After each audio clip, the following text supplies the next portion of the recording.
I'm not trying to make changes for the sake of it because I think this is a good idea. I think it's a fairer, safer way to do it for the sport. Yeah. I'm hearing there might be changes. Maybe they're similar. Maybe they heard it. Maybe they didn't. It doesn't bother me. Yeah, but just it's important protect the that sport. that Protect the sport.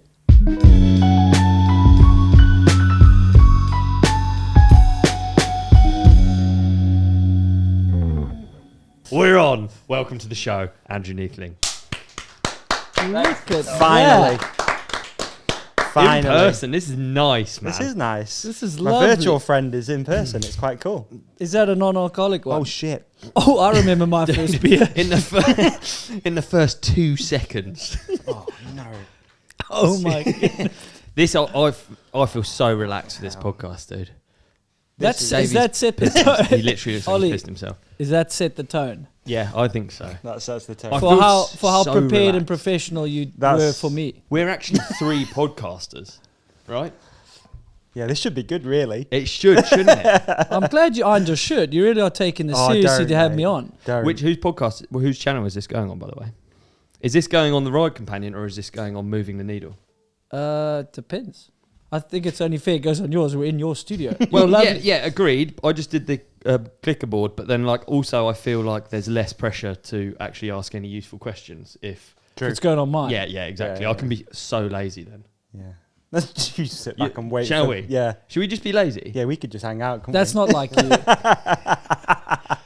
We might just be lazy Like, now. yeah, I mean, I have set the tone with that. That's really I've bad. done far too much talking for not being the host. Go for it. I appreciate you mentioning the iron as well. That's something that I'm really mindful of these days. And it gives me a bit of a complex because everything I've got is unironed because I've lost the iron. Mate, you get those You iron your shirts you don't shirts? need to iron. Used to. Hey? Do you, Me, you iron myself. them? No.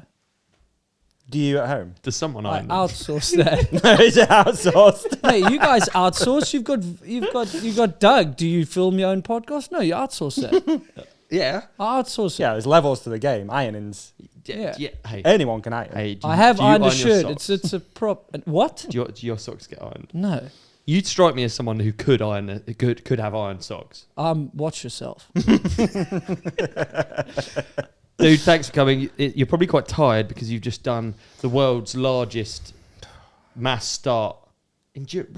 How do you categorise the Mega Avalanche? How would you? Yeah, great question. Probably different for a lot of people. World's largest mass start mountain bike race? Yeah. I think it's fair to say. It's like Gravity it's- mountain bike race. Yeah, it's been Yeah. going for 29 years. So I think it's the most well-known, exotic, extreme mass start.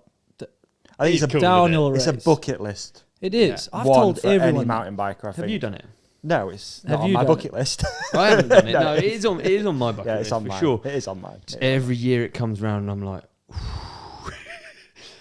So what stops you? I think it's where it is in the year. It's just like by that point in the year, I've been away lots and I want to be at home. Mm. Oh, because it's summer here. Yeah, and it just starts to be sunny and the No, trails you got start it. You'd riding be and then so I'm like, good. You would I just enjoy it can't sign because you myself like up to it. difficult stuff. I know you. I know it. Yeah, I you think love I think hard, would difficult like it, yeah. things. You get like fulfillment out of that. I think I would enjoy it. You'd love it. You do as well, right? I know what comes after doing difficult things. I did that for a long, long time. Mega's hard. It's a hard week. It's actually, horrendous. Right, right. I don't understand this. Like Deeks is always like, "Oh, you'd love it. You get so much riding done in a week." Talk me through what you do in a week coming up to the Mega Avalanche. Up to the race. Yeah. Why is it like a week of so much riding? Well, You've there's heard people two. say Yeah, that, right? definitely. So the Mega Avalanche, the main race that everyone's seen like on viral, starts on top of a glacier, and then that goes all the way down to this town, and that's starts at 3,300 meters of elevation, something like that, on the Pic Blanc. But that's the racetrack. That's on Sunday. A quali track is a total individual track that's 15 to 20 minutes, depending on how fast you go. Right. And you've got to go and learn that one because it's critical that you get a good position there because that dictates the grid of the glacier. Okay. So there's 10 heat races, 125 people per heat. Wow. And like top 3 get number board A. And then all the A's, so only 3 people from each heat, 30 go on the front row. Right. Minute you're on the second row, you're not looking good. Minute you're in third row, it's like, well, you're screwed from the get-go. So you've got to learn the quali track, totally different. Learn then it, go up. you get a practice. Yeah, you get to practice. You Right. decide like how much practice you do and what you prioritize. Practicing a 20-minute So we track. actually did more quali practice of the quali or rode that track a little bit more than the main one. We only went up once to the glacier. Really? You got to go up, get first lift, hope it's in that the the prep. conditions are good. Jono and him and the lads went out, his mates. They all had a bender the night before. So they didn't get up to glacier till 12. It's soggy. They were basically walking down the snow where we had the most perfect Peace Bash snow ever. So that's kind of why there's so much riding. You can't really learn the tracks. But you got to go and ride, get your bearings. Like it's quite spread out and chaotic, and it's not that well signposted. But if you've been doing it for a few years, you kind of know what's going on. Deeks super keen, so you just phone Deeks. How do I get to the quali track? No, you can take this left down there. They don't tell you, and then go up there. You can miss the traverse. Okay, we'll do that. So it's just a cool. So the whole week. thing's open, so you can do as much. You could ride the full course if you wanted to. Yeah, And just Yeah. get a few runs in. yeah. If you wanted A few to. runs of a 50-minute Yeah, track. if you wanted to, you Yeah. could. That'd be 3 hours of riding. Imagine like I mean, shuttling we were filming for a project, so we stopped a lot of times. Okay. And then every time we stopped, me and Brennan were like, well, that's quite tiring, and we've stopped 17 times in this section, and we've got to do this without stopping. So you do build yourself up like, wow, this is going to be really tough. But I think the toughest thing is the altitude and how physical it is, because there's traverses, uphills, people, like you're passing people are passing you. There's always some dickhead behind you trying to go past you, or you trying to get past a person. You're never quite just chilling. Yeah. It's quite the dream, really. It's pretty cool, isn't Yeah, the because mass start like, thing I think is I'd like so it for unique. Sure. Just- Because I like having people around. it? Yeah. Like that's So like with cool. downhill, I never got that. Just being on your own, just It's so clocking your head. yeah, it's Whereas so with that, unique. having someone to pick or like Yeah. someone behind you, that's a bit more Totally. me. To be Yeah, you honest. just get into like not a flow state, but you're just reacting. The guy in front of you, then he's going a bit slower, so you can maybe take a rest if you have more pace, but it's so tight you can't pass him. So you're like, okay, nothing I can do here. Let's wait for someone I can pick him off. And if you're not concentrating, some guy's done the same to you, and he's come up a brow and he just cuts in front of you.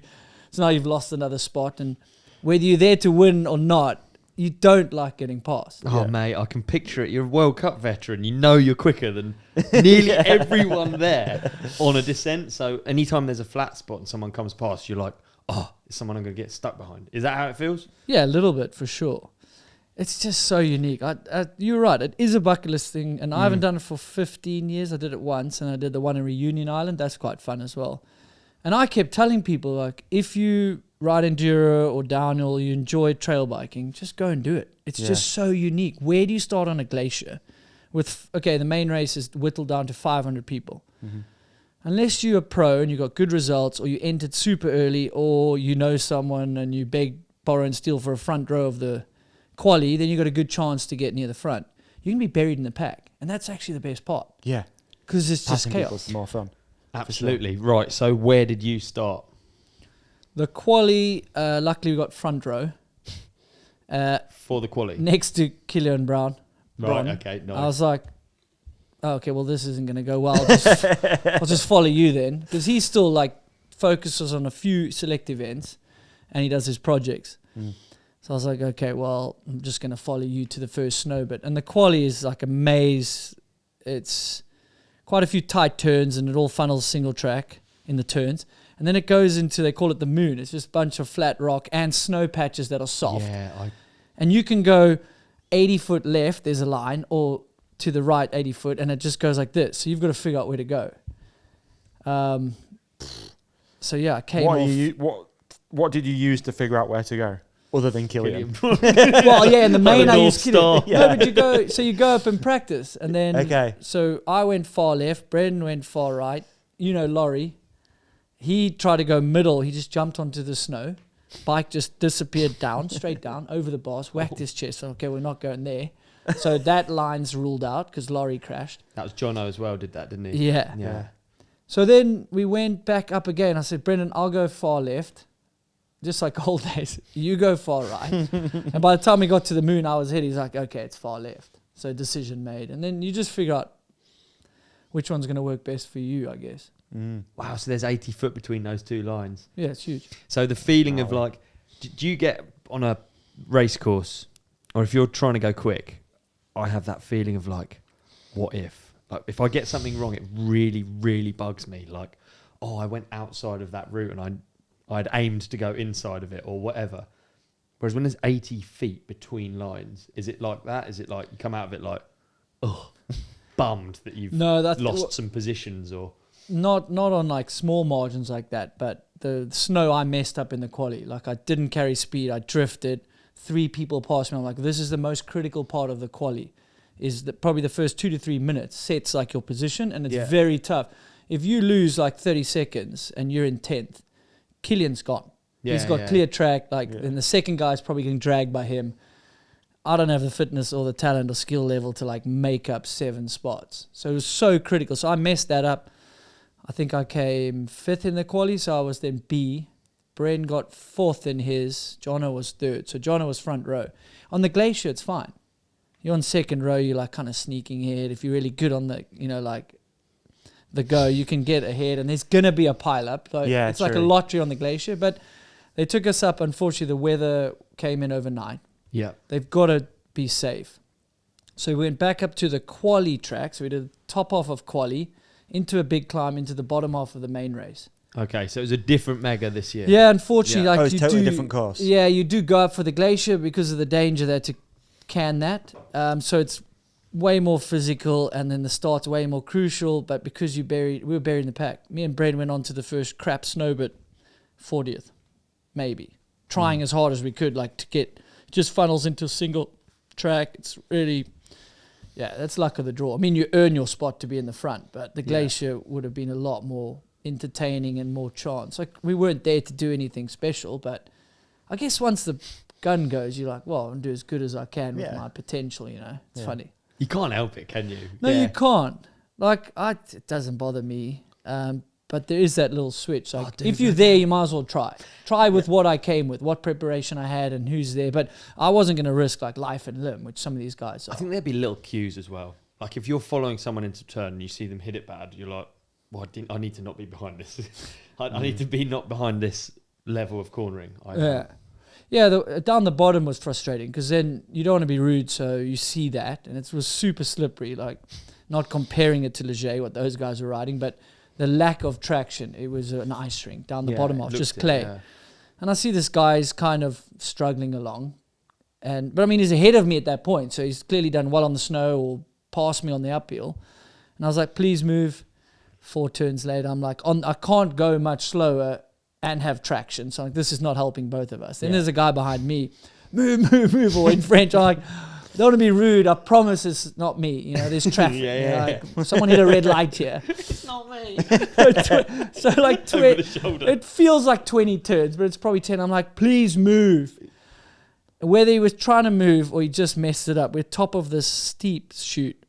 Till he gets it wrong, slides out. I'm like, okay, this is my chance. Bike gets in the way. I hit the bike, foot off, upside down. I managed to just grab onto a grip and we start sliding, both of us, like 20, 30 foot down. So you're just trying to keep your hands and I'm like trying to get up and I'm just slipping. I'm like, oh, that didn't go well. And then the guy behind me that was like, move. He got by me. So I was like, oh, you got out of that quite well. But at that point, I mean, like I said, I was just there to have a good time. It is cool. Like, I think the biggest thing is you've got all these different people from the pros that take that race very seriously and are experienced. There's guys that have never raced a race, never a downhill, never enduro, and they pick this race to figure it out. There's that much vast variety of riders there. How weird is it? That's lads got on mass tour, appeal, That's got let's give mountain biking racing a go. And then they decide to go to the craziest mass start one. That's a pretty crazy race. I've got more balls than you two. Yeah. Oh yeah, for sure. I'll do it next year. You guys have to do a ride companion. Edit that. I've said so many years I'm going to do it, and then you have to. Okay. Put it in the comments. Mark the date. Yeah. Olly said it. He's doing Mega Avalanche. He's doing Mega Avalanche. You would enjoy it. I think I would. And it's a tough week. Like, it's tough. It's physically demanding. You're at altitude. You gas yourself normally on the snow. As I said, it's really critical. So it's critical. So you're pushing as hard as you can. Then there's a climb. Then you're into single track. It's arm pump already, like 5 minutes in. And then you think, okay, I'll settle in. Like maybe there's a slower ride. You cruise a bit. And then you hit the next climb and you think, okay, I've recovered. No. Yeah. It's just got this altitude burn. Try to take a sip of a Camelback. Just coughed it all up into my full face. You got goggles on. Oh. Like actually, the way I'm describing, I think, why did we even... What? I mean, halfway really down, I good. was why are we here? Yeah. But then as soon as you finish, you're like, oh, that was cool. And then how was your run? And this happened. And Plus, is it like one of the first times that biking's been like type 2 fun? Do you know what I mean by type 2? So type 2. That road. Educate me. Yeah, you'll probably be able to explain type 2 way better than me because Type 1, imagine backflips. instant fun, instant gratification. That was sick. Not Type 2. Not last time I did one at Bren's house. That is true. No. That was type 2. That was type 2. I don't know what type 2 is, Oh, but not type 1. type 2 is going to be a long road ride. At the time, oh, it's so crap. I think Oh, Mega is yeah. the best example. Yeah, you Yeah, get yeah. to the end and you're like, actually, that was pretty fun. That's type 2 fun. Yeah, but that's like delayed gratification, Yeah. and it's like doing hard things make you, Yeah. you know, yeah. But it's whole rare thing. that biking's like that, isn't it? It is for me anyway. Usually it's type 1. Yeah, you're type 1, Instant. aren't you? Yeah. You're Ebe, Yeah. uplift. Yeah. Done. I'm type 1 now, for sure. You're Yeah. pure type 1. Like if I only have to ride for an hour, great. Have a great time at it. That's good. I don't have to be out there for 5 hours. Yeah. Some people love that. That's a new way I'm a of real mix. new way I of am. classifying You bikes. are a mix. That's what I Type thought 1, you yeah. would love. Type 1 me. bike is Type- the Eve. Oh yeah, I see what you mean. The type yeah, 1 yeah. is the Eve. It's a type Type 1. 2 is the regular bike. You can make an Ebe type 2. Yeah, I reckon you can make an Ebe. I did trying to like survival train for this event. I'd Yeah. go from my shop to the top, back down to the top within 50 minutes, and it was 1,000 meters of vert total. Yeah. So You I were doing just pin 1,000 a it, day. pin it as fast as I can to the top, come down like 10-minute run, pin it as fast as I could. On the Eve. Yeah. So heart rate like zinging. Whoa. Well, you can. I mean, we know that you can go hard on Ebe. Heart rate's gnarly, isn't it? On Ebe, you can make your heart go so fast and your legs not be completely pooped. I think that's what's cool. Yeah, cool true. about Yeah, one. I like that. you do lose a bit of power if you ride Ebes like the whole time. I think. Dude, we've got so much more to talk about. Yeah. I've got in my notes. You made notes. Yeah, I've got notes. Yeah, they're just I don't want to show you, Internal. but yeah, they're internal, and I've got them up there actually. You Oh, can that's see new. them. Oh, the teleprompter that no one can see. big That's time. new. But we're going to get onto those exciting topics after the break. Davey, I want to talk to you about hindsight, dude. Oh, Right. hindsight. So much bike crime happens in the UK, Mm. and I dread to think how many people think, oh, I listened to that LAKA ad on the Ride Companion, and I wish I'd just carried it out, got insurance for my bike. Yeah. You know what I mean? Yeah, definitely, mate. You're right. So we're here to help, are we? Or is that what we're going to do? Well, we are here to help, but Yeah. what I was kind of thinking was, I wish I could do the same with health insurance. Do you know what I mean? Because I'm banged up. I wish I could have just... Yeah, shoulda, woulda, coulda.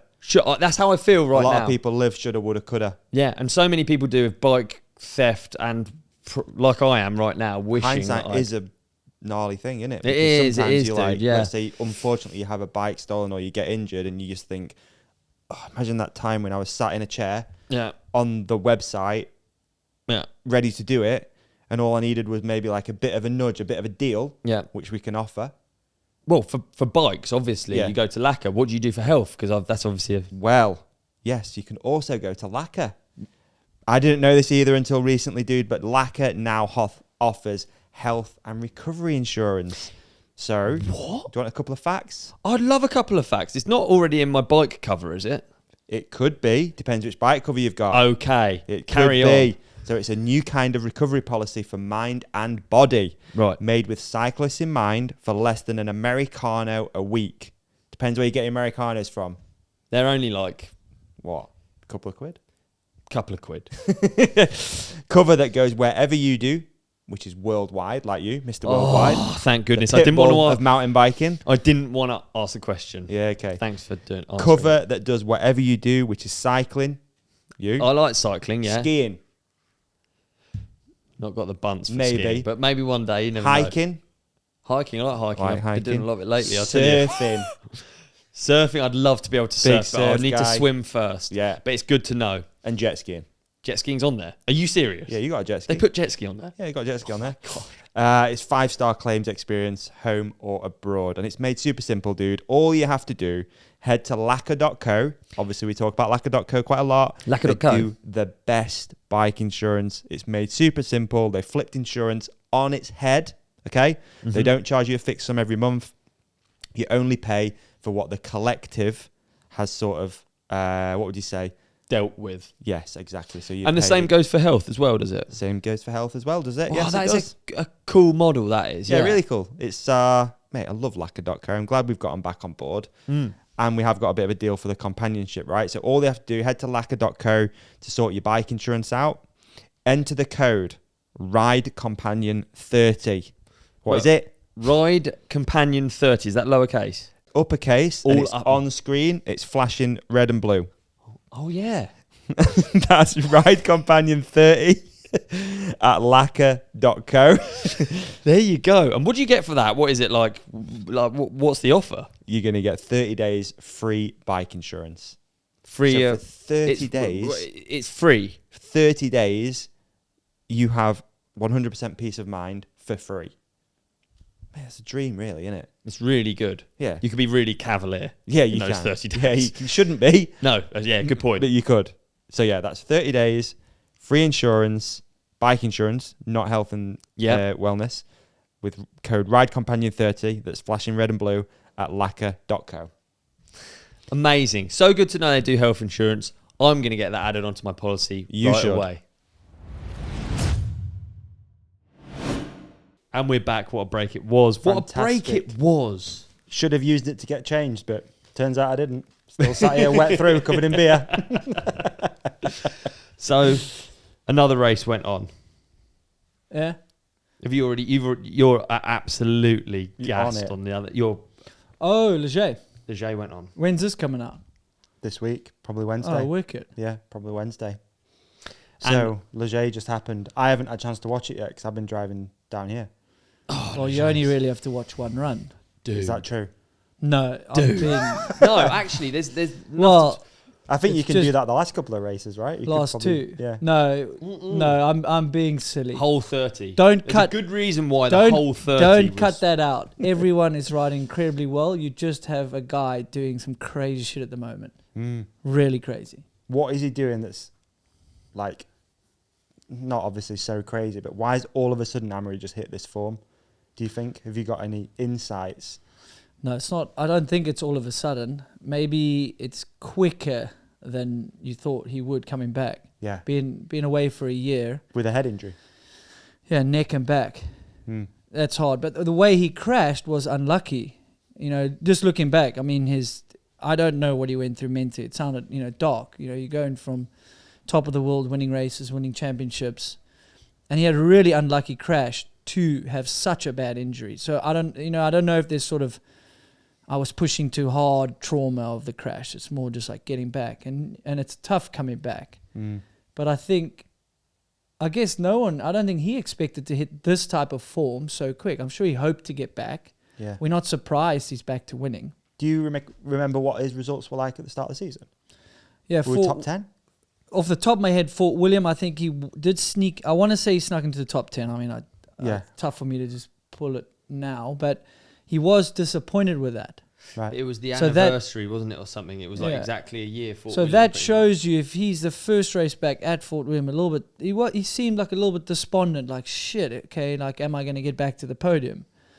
That's what it sounded like. And then Leo Gang, if memory serves, I think he qualied or semied, whatever we need to call it. I think he was 5th. Right. And he overrode his race run.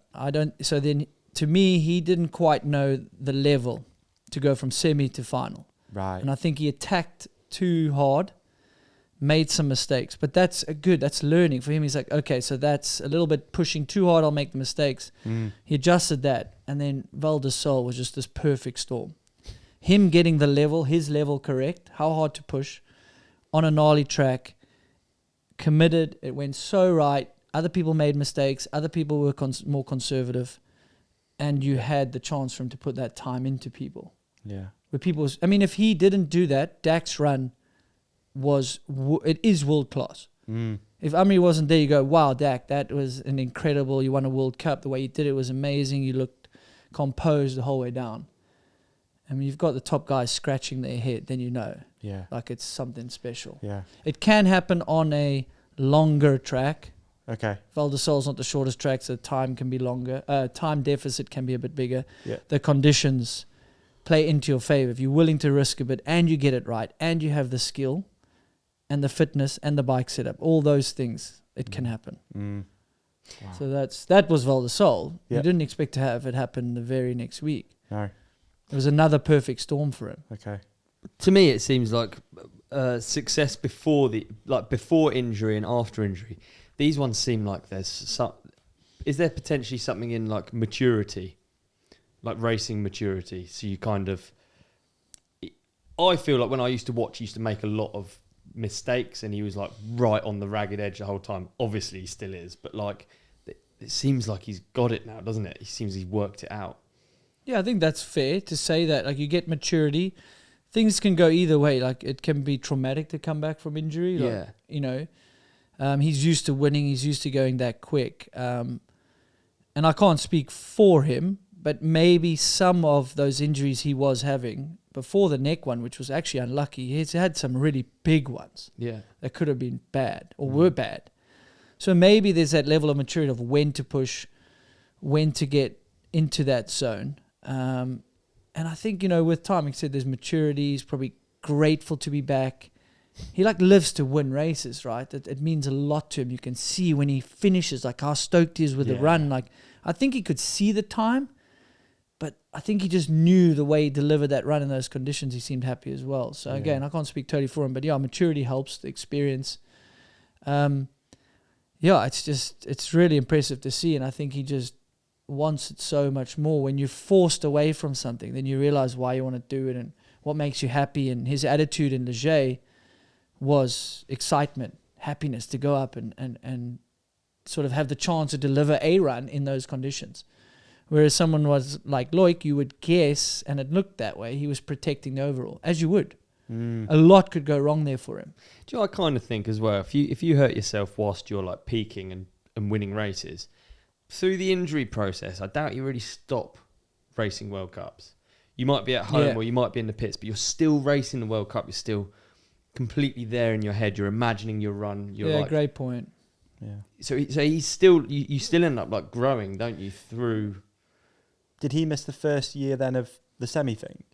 Yes. Yeah, it was happening at Lenzo. That's great, Ollie. I think you can learn a lot from watching racing, watching video, analysing. Yeah, maybe he's doing a lot of reflection. Yeah. And I agree. If you're at the height of your career, your motivation to get back is huge.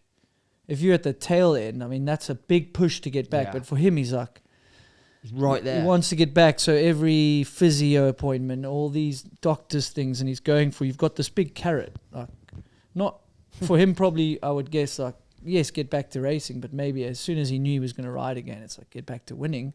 That's why he's frustrated at Fort William. It's first rate back, tough track. You know, it's tough to have flow at Fort William. So, I mean, that's probably the biggest back-to-back winning margins you've seen. Without looking at the stats, I saw someone tag, like on Instagram, looking at since it. 2012, I saw. Yeah, I think it's the biggest winning margin since 2012. No, but back-to-back, sorry. 12 or 16. No, Gwyn still has the biggest winning I margin. thought it was 12, but it must be 16. So Gwyn still has the biggest winning margin. Right. But back-to-back races, if you add up the time, right? Like I don't think Gwyn did that. I'm not even gonna. I don't want to look at the stats. I don't think it's happened. No.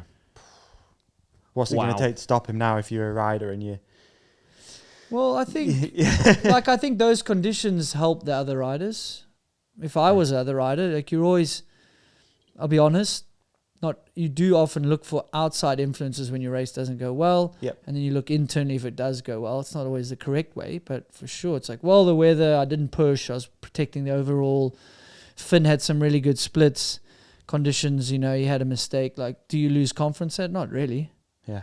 If it's bone dry and you have a perfect run, someone beats you by 7 seconds, that's tough mentally, I would guess. Well, I would know. I'd love to know. I've been smoked enough in my life, or was. Like, that's... If you have a really good run and get beat and you're nowhere near your potential, then that's hard to come back from. But a rain, what do? You just go, well, coulda, woulda, shoulda. Yeah. Yeah, you run a risk telling, radioing anything through, don't you? I think so. Everyone's coming off in this section.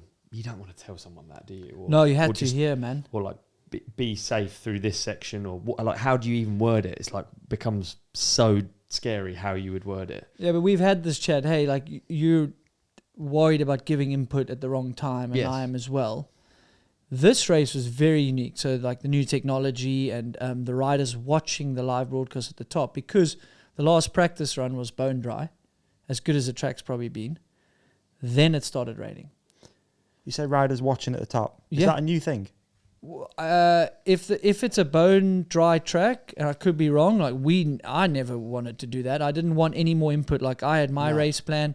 Most riders do. They know where they're going to go. They know how fast they're going to go, what lines they're going to go. Some maybe would like to know the winning time to know how much to push.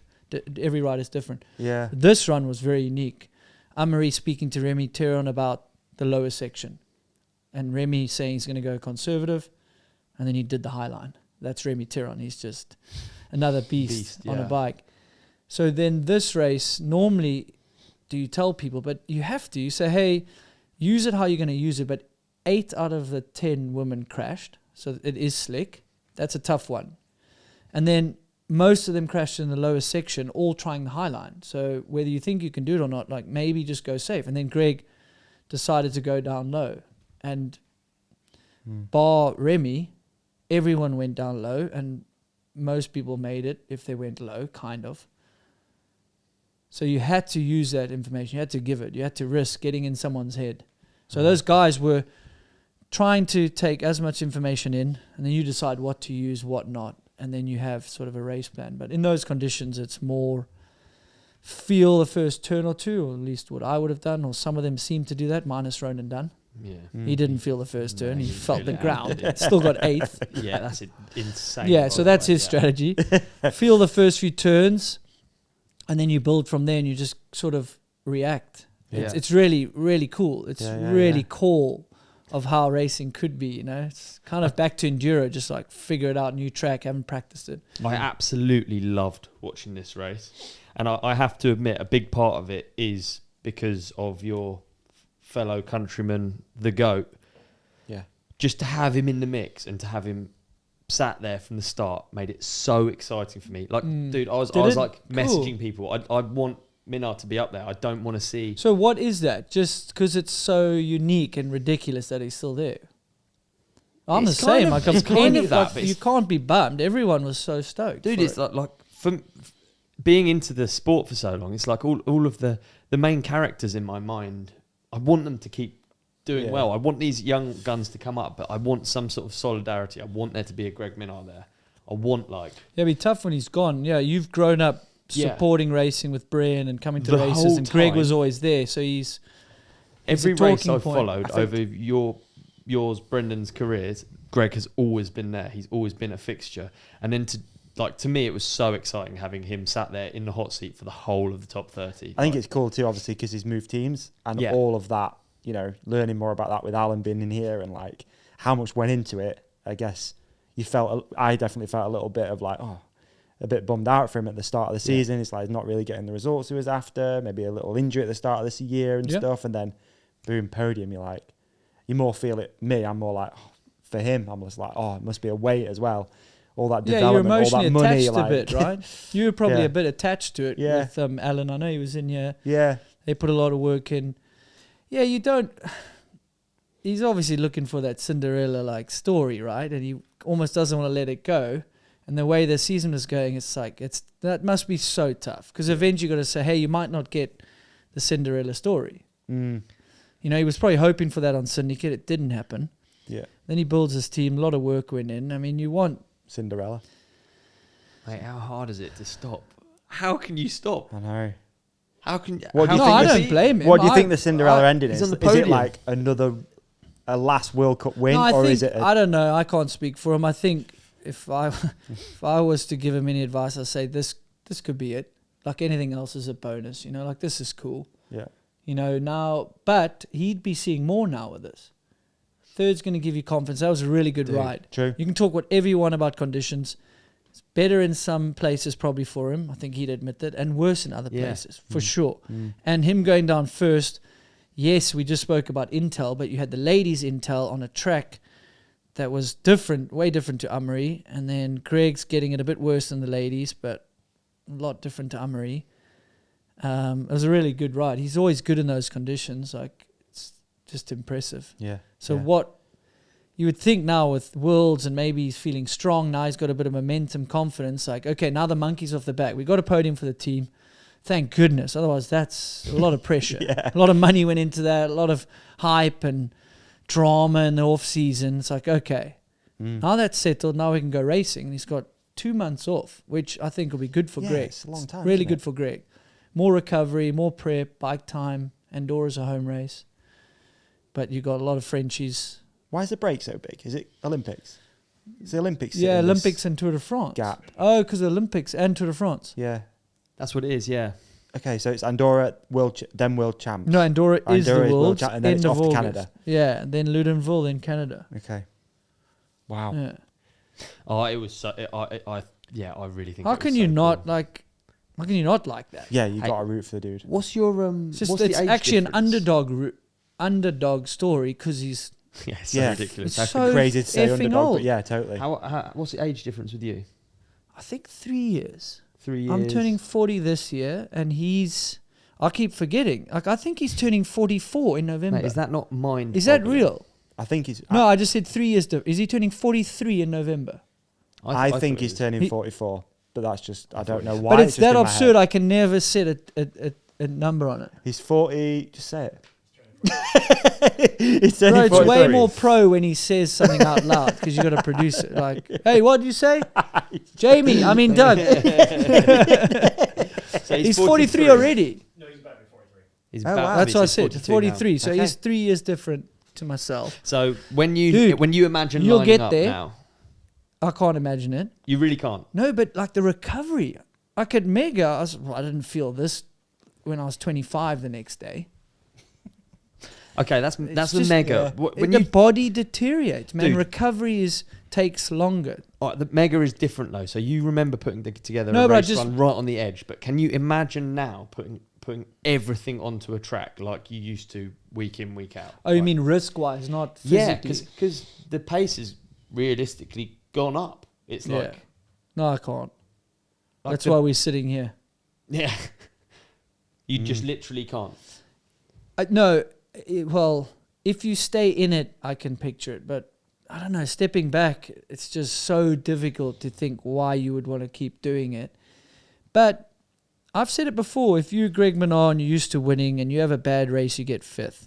Then you lose a bit of form, like a bad race is 10th, and then you kind of get motivated and you pick it up, you get 5th, still paying you a boatload of money, I would expect. You crowd surfing in Leger. So sick. Why stop? So why stop? So there's that risk, but it's hard. And they say that, like they say, no NFL player quits. He's forced out, or whatever the slogan is. Like, Yeah. there's a lot like egos involved subconsciously, like not in a bad way, but I mean, it must feel pretty good getting on the podium. Everyone's shouting your name, and Totally. bonuses are coming in. You don't, yeah. I sat with him and he asked about commentary, and he was, he's looking at other riders, like doing other ventures, and he's like, what do you think? What do you think gets paid? And I was like, mate, if you still enjoy this and you can mentally hurtle down a hill, this is the easiest money you'll make. It is. At his level. Yeah. Crowd surfing Leger is going to be a hard one to walk away from. That's cool. It's rock star shit. Yeah.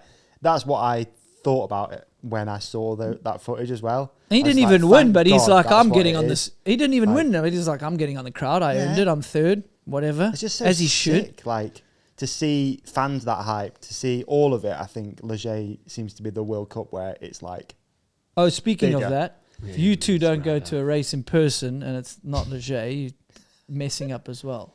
Yeah. I was Leger meant in to go to person Leger, is but special. I literally Yeah. didn't have a passport. I've just sent off for a new passport. No, okay. It's no excuse. Good, but that's kinda what is an excuse. Yeah. I was actually meant to be driving BK's Porsche out. I was. What a cool opportunity. That would have been cool. Yeah, it got sacked off. I almost took Seeger's Found Vespa someone cheaper. Vespa from Alpe d'Huez to Leger. That race is so cool. I considered Vespering for 3 hours one way to go watch Leger, then 3 hours back. Brendan, everyone thought I was mental at Mega. I was like, wow, it's just quick 3 hours. I watched the race. Have you seen the race in Leger? It's pretty amazing. You'd got arm pump on the Vespa. Oh, for sure. Mate, I'm getting arm pumps sitting here. I'm so crap. That's true. My triceps are still sore from Mega. Oh, yeah. Yeah. No Still doubt. beat up. It was yesterday. It's hard. It's crazy to think. I didn't think you'd be back. That's why I messaged you guys. I was What, like, where are sleeping? you at? And then you're just at home. Like, okay, wow. We got a packed schedule. We're actually off later, aren't we? Yeah. It's quite exciting. We're going to go and see what a Formula One team. We'll keep it secret. Who's driving first? Who's driving the car first? I'll I probably was- break it in. Are you happy with that? Because I was going to wait until I just want. I want the calipers tyres like and a the little bit tyres. warm Yeah, if a I'm little going to bit get of a I'll heat. break lap it A in. little bit of heat, dude. I'll All set right. the time. All I'll right. hot up it for you. All right, good. Right, well, let's go to an ad break, shall we? Yeah. Yeah, it seems about right. Oh, finally, we get to my favourite ad. I think it is probably my favourite because it's the easiest one. Yeah, this one's easy, dude. If you've not got one of these and you're a mountain biker, Yeah. then what are you? What are you, dude? Yeah. You're probably not cleaning your bike. No, You're certainly not. I didn't clean my bike before I got one. I'm also quite guilty of it. To I be mean, honest I with you. didn't even have an outside tap before I got Did a you WORX not? Hydra Shot. That's right. We're talking about the WORX Hydra Shot. Yes. I use it every single ride. Yep. Same, mate. I'm with you almost every single ride. I'm going to say almost because that's the sort of guy I am. But I do try, and I still Freestyle. keep my bikes in the house. So I do have to make sure she's clean Yeah. because she comes in the house, you know? Yeah, there you go. But it is so easy because you've Yeah. got the power share system. Yep. Obviously, that's the battery that comes out of personally my leaf blower, Yep. my impact driver, my chainsaw. Okay. I can carry on. Should I I can carry on? carry on too. Please, We're go doing on, house go on. renovations at the moment, Yep. as you know, and I've got a few WORX tools in there. So I've been using a grinder, Yeah. strimmer, done the garden recently. Nice. Impact driver, Impact got one of driver's those. lovely, yeah. The tire inflator, Oh, I need to get one of them, that's man. really sick. Yeah. Hoover, The Hoover's brilliant. I and use the all Hoover. of it I use works the off Hoover a one lot. battery. It does. It's a dream. How good is that? Yeah, right. really So clever. there's the difference between when I first cleaned my bike with a Hydra Shot. Mm-hmm. We're on to the 56 bar version, aren't we? Yeah, we are, mate. They've added some extra power. I've But got it's to not say, too much power, no, which is nice. it's absolutely perfect. This perfect. sounds like just something that you say in the adverts, and I bear in mind this is the adverts, but it is absolutely the perfect amount of pressure for a bike. Totally. Don't yeah. blow out your bearings. Not going you to blow don't. out your bearings, exactly. Right, shall I read some information about it? Yeah, please. Okay, so unlike conventional pressure washers with bulky body unit, mains connection, and garden hose attached to the tap, the new WORX Nitro High Flow Hydra Shot. So that's the difference. It's the WORX Nitro High Flow Hydra Shot. Runs on batteries. It draws water from any source. So you can do it from a river in Wales when you're after the bike park. You can do it Yep. from wherever. Yep. You can do it. Bucket, pools, bottle, lakes, even seawater. bath. It's ideal for cleaning around the house and patio. Yep. I mean, we're talking about bikes. I did just auto cue that and just read what it said. But it's, again, it doesn't have to be used for your bikes. You're That's right. the cool thing. We use it You're around the right. house and Yeah, outside absolutely. the house, you know? And I do regularly. Yes. Equipped with WORX built brushless motor 2.0, this high pressure washer delivers excellent performance on powerful cleaning with a 220 litres an hour flow rate. That's a lot. She's flowing. She's flowing. Designed compact and portable at only 1.5 kilograms. You can take anywhere you need. It's got a 5-in-1 nozzle, actually also very useful. Yes. Sometimes you want it on the pinpoint, Exactly. clean the patio or something like that. Sometimes you want it a little bit wider. Maybe you're watering the Exactly. flower beds or something like that. Absolutely. This goes through all the other applications. But we know already them, dude. that. We can already move on. We know that. them. We And if you know don't that. know them, head to uk.works.com. Yeah. And if you enter the code The Ride Companion, Yeah. Is that you're gonna caps? it to is. ask. It is caps. It's all caps, just the Ride Companion. Yeah, just The Ride Companion. That's going to knock you 10% off. Amazing. That's just on know what? uk.works.com. Let's do 15% off. Are you that powerful? Yeah, we'll speak Are you to a, him. you're a podcast Yeah, well, let's master. just do If it you for can- 2 weeks. 15% off. 2 weeks, 15% off 2 at weeks, 15% off. uk.works.com with the code The Ride Companion, all capitals. And it's across the whole range except the robot lawnmower. But everything else. So you could build out your garage a that's little really bit, man. good, Get actually. yourself a hydro shot, get yourself a drill, grinder, strimmer, all kinds of things. Sometimes when I feel lost in life, I actually just go on the WORX website because I can't believe they've got that many products. And So many. If I'm struggling for jobs to do, I'll go on the WORX website and it will actually lead me to the light. I'll find a job to do. They've got so many tools. It's insane. Tool for everything. Get yourself to uk.works.com with the code The Ride Companion for 15% off for 2 weeks. I can't believe Davey's doing this, but he's doing it. He's pulling the trigger. Yep. Not literally, because we don't want to get the studio wet. Thanks, WORX. Thanks, WORX. We're back from the ad. 15 minutes left. We're off to McLaren. We're going to drive Formula 1 cars, I think. I think if we ask nice enough, might let us have a spin Absolutely. round Woking. Yeah. Yeah. No, Can't we see need to why get you not. home safe because you are now a father. Round of applause. Oh, That's pretty good. You've reproduced. Really cool. I never, what? ever in my life thought Andrew Neethling would be reproducing. Did you? I mean, When I met you those many years ago, I just think things You- have changed. Do you think we all have like preconceived ideas that stay at a certain timeline? Same as like Bren's always a certain Yeah. character. You It's like frozen in time. yeah, of when you get to know someone well.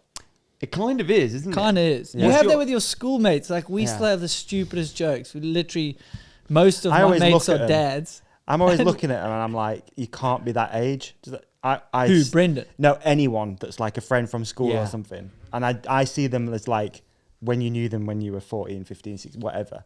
And then you see someone and you're like, oh, you've bought a house. Like, you still look 13. Like it doesn't. In your head. Yeah, but I just think all of my friends look super young. But the reality of it is, like, I don't get ID'd anymore in a shop or like, you know, I went to- actually I'm older. I went to Builders Merchants the other day, Yeah.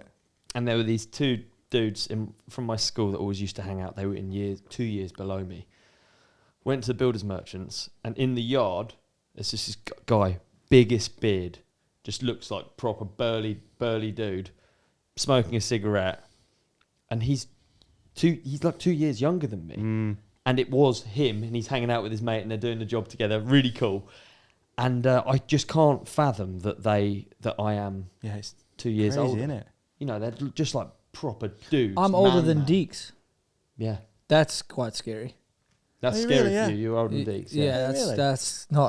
that's scary. Wow. I don't feel old, but on that thing, it's funny. You don't feel like your age, right? Where do you reckon your age is frozen? What year? What, in Great my question. mind. Yeah. How old are you still? I'm not talking about birthdays. I'm talking about how old you are, dude. Because I'm not 20. I'm not gonna say I'm 20 as fuck anymore. I'm not. No, Really? I'm not 20 No as fuck ways. anymore. I'm not. No. What are you saying? 20 as fuck? Like I'm not. not You as know, like- YOLO as Yeah. you were when you were 20. I'm stuck at like 25. Are you? Is this you how in you my act? head, I'm like Is this like how you 25. act, or how you perceive yourself? perceive yourself? Yeah. Probably 28 to 30, maybe. Nice. Yeah, I wouldn't. Put I agree. myself- I'm not like I was when I first came to UK, like 23 years old, and Just I so- still rally a rental car if you give me one. But Yeah. like, there's a few other things I've moved on and I'm more 25 responsible. for me. 25. Maybe Yeah. more It's funny, I had grateful this of a few realization the other day. 25. Yeah. That's nice. I Good age. was actually, I don't know if we talked about this. If so, sorry. But like, I was having a shave in the mirror. I can't grow a beard for shit. But I've always in my head thought, one day, Yeah. it'll come. And then the other day I was doing it and I was like, actually, game over. No, it's never happening. I'm It's nearly not coming. 40. It's never It's coming. never happening. Puberty is never going. Like, it's never getting there. And I just had that. Puberty's No, I just had that that realization of like, no, this is it. Like, it's probably starting to go grey a little That's bit. what little Ollie bit felt that I like can- at 12, you hey? know what I When mean? you at high school, you're like, Come on. How weird come is it? on, woo! I'm 37 and I still can't grow a beard. It's That's like the silver but- lining, But what though. I You mean don't is even in have your to head, shave. you're always like, yeah, one day it'll come. One day. Then it's never coming. Dude, And I that's still the think reality. it was shoes. I'm like waiting to, I'm like, I don't buy shoes because I think, well, I'll grow out of them. And I'm not even joking. I still have that. I'm like, yeah, I don't need more shoes. Yeah, I like shoes, though. I think That's funny. Your feet shrink maybe a little. But you bit get free too. shoes, though, luckily. Otherwise, you literally wouldn't have a Do I? pair. Don't you? I'll send you some. Yeah, you are quite right. To be I'll send you some. When we were watching Kevin Bridges the other day, that was a strange one. 'Cause Yeah, there's wasn't a it? There you go. Comedian Great Kevin Bridges. He's a Scottish comedian, and we were watching it, and he looks old, like he looks 50 to me, and he's all of his like points he was talking about and stuff were all like our era, and we were like, he can't be our age, can it? And we looked, it was like, oh yeah, he's 38. Some guys don't age well though, eh? Yeah, for sure. Not saying I do, like Especially skin's a bit weathered from never being in winter, but I'm Scots. I think what I think is I notice is interesting, right? Is that I still have this line drawn between adults and myself, where there's just me too. Sprinkle in a bit of formality, a bit of politeness when I speak to someone who I consider an adult, and I think that the adult line is like it must be an age. That's a great friend. That's a good way to describe it, because the way I looked at my dad at a certain age when he was around and I was a certain age, dude, I'm that age. Yeah, and like I now have a newborn. Yeah, Bren is always Bren to me, and like he's got 2 kids running around. He's a dad. Yeah, you got to be responsible, and you are like. He is responsible, but he's also like floating around the world riding a bike. So that's the weird thing, I think. I guess other people in other industries have stable jobs that look like you're responsible. But then they have a stag do, and they go way more wild than us. Or even snow days. It takes literally a peppering of snow on the British countryside. Oh yeah, and you get men who are 50 thinking they can backflip sled. You know, like it's insane. Is that what comes on your Instagram feed? This is what, yeah. That's what I just think we're all. I think it's like you could keep hold of it. And when you're younger, like you were saying, your perception of that age. Like I remember going to my dad's 40th, and I can't remember, I can't do the maths, but like I was like, oh my god, 40, that's like so old. It's insane. And it's like now I'm pretty close to that age, and I'd still feel 25. Yeah, but I don't know. I just have this idea that he didn't feel that. He just started feeling really old and like slowing down. Yeah, he must have felt old. I'm not going to. You don't feel old. No. I'll be honest, I don't feel old. When you ride with like people you're aware of, like I ride with some really young people, really like 15, 16-year-olds. And I think like, should I act different? I don't even know. As far as I'm concerned, like, we're still doing the same thing and we like find the same stuff funny. Yeah. I don't know. No, you can relate on that. You relate. Yeah, I understand that. Was there an age for you when it got harder doing racing? That was there an actual point? Yeah, that's a good question. Thanks. Not well. Like, I felt in like just the best I was riding when I was 30, like the speed wise and the potential. And then 31 was second last year. And that one was my brother was wrenching, and we had. Yeah, I didn't get the Cinderella story with him. Like we came out the blocks firing, good pace, mistakes, wheel problems. I still felt good at 31. Yeah. Right. And then I had this injury, broke my hand or bones in my hand. And then I think because I was 31 dealing with my first injury, it took me out of a season. I took a little while to get back up to pace. So that was tough. I never really dealt with like lack of form and injury and like all that shit. Right. At 32, but I didn't feel it was an age thing. I still felt I could have a good go. And then with the industry and stuff, that's when I retired. So I didn't quite feel it, but mentally there was definitely like thinking like 1 foot out the door. Right. At that age. That's the problem. A little bit. Yeah, once you start that. Yeah. But I didn't feel that I got aged out. No. No. Who is the second oldest? Do you know? Like who? Greg's obviously up there. Good question. Who's second? Yeah, good point. Don't know who. Probably off the top of my head, maybe Remy Terron. Right. Yeah. Well, yeah, they used to. Because it's young. Mick used to be there, but field. he's on enduro. G and Sam, like G, he was a year younger than me, maybe. Okay. Yeah, good question. I didn't actually feel Blinky aged could out. be up there. Yeah, Blinky. Yeah. Blinky, there's a few. They're stuck, frozen in time. I'm like, Blinky's the young guy. Young guy. Brain was the young guy. It's like, no. Mad, isn't it? Yeah, I didn't feel I got aged out. It definitely adds to it, but I wasn't. I was burnt out, but not aged out. Super burnt out. Remember we spoke. You're like, oh, you were around and you're always around. It was cool. It was amazing. What an experience. But it burns you out living out of a bag. I can imagine. Yeah. I mean, you did so long on the road. No, it was 14 years. Same as Rennie, Kavarik, all those guys. They got burnt out, man. So you got 14 years, but that's like 6 months plus away from home, eh? Yeah. In a year. Yeah. That's literally, yeah. That's a lot. No, it was, yeah. I did that indefinitely, yeah. I think as well, like with downhill and stuff, it doesn't feel like you can get to a certain age, and I might be wrong, but like leave the sport and then kind of retire. Whereas other sports, I don't really know what I'm trying to say. Financially? Yeah, other sports, especially again during the motor. Greg probably could, I hope. Yeah, Greg probably could. But I mean, he's done 400 years of earning decent wage. Yeah. He's got time on. It seems like in compound other interest, sports hopefully, for him. they can just retire and it's like, well, finish at a certain age and be like, oh, I'm good now. Yeah, financially. motocross, like Villapoto's chatted a lot about it. He was burnt out, but he can step away because Definitely there's a bit maybe more if of like he had to earn a living, he would have to stay in it longer. Yeah. Dungy as well. It's a bit more of a motivating factor, and it's like I could do another year and earn another 2 million. In it, it's a bit more like, yeah, go on then, I'll do another year. Yeah. But when Well, that's interesting for those guys to turn down. yeah, that's what I mean. They got enough money in the bank to turn down like a million base salary or whatever and bonuses. It goes both ways, doesn't it? Really, I guess. Like, But that sport burns you out, man. I think as well that when you speak to people that do it, I think it's like it is. I know racing downhill is dangerous, but like Supercross is like every straight is so dangerous, and you're next to people. And I guess the equivalent is Greg racing next to Ronan. You know what I mean? You're racing the up and comers that are like full of it, well up for it. They're going to whack turns like, you know, like Teo unlike said, you. I'm prepared to die today. Yeah, exactly. Yeah, exactly. And then you're there, just you know exactly what you have to put in and what you have to get out. Like, you know, you're doing everything. You watch Greg ride; he's so efficient, isn't he? That's like so many years of knowing exactly what to do. You're not whacking stuff or like. Yeah. But that used to be the sport, like professionalism, efficiency, race strategy. That could really get you some crazy results. And now you've got to add that little bit of aggression, fitness, obviously. Everyone sort of sprinkled a little bit of their own. And now you've got Amaury that's got that whole package. And what is it Loic that as Amaury's putting in there? I mean, I'm intrigued because you've what's identified it. What's in the water?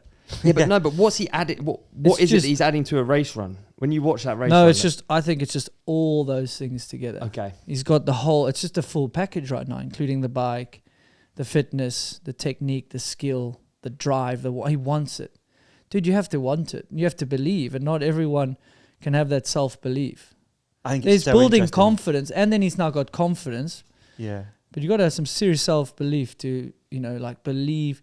You can think you can win a race. You can have the talent to win a race, but you've got to deep down believe it at the top, I think it's so interesting when you look at like him and then Jackson, how crazy like the two body types I would have been nice to see them. So interesting.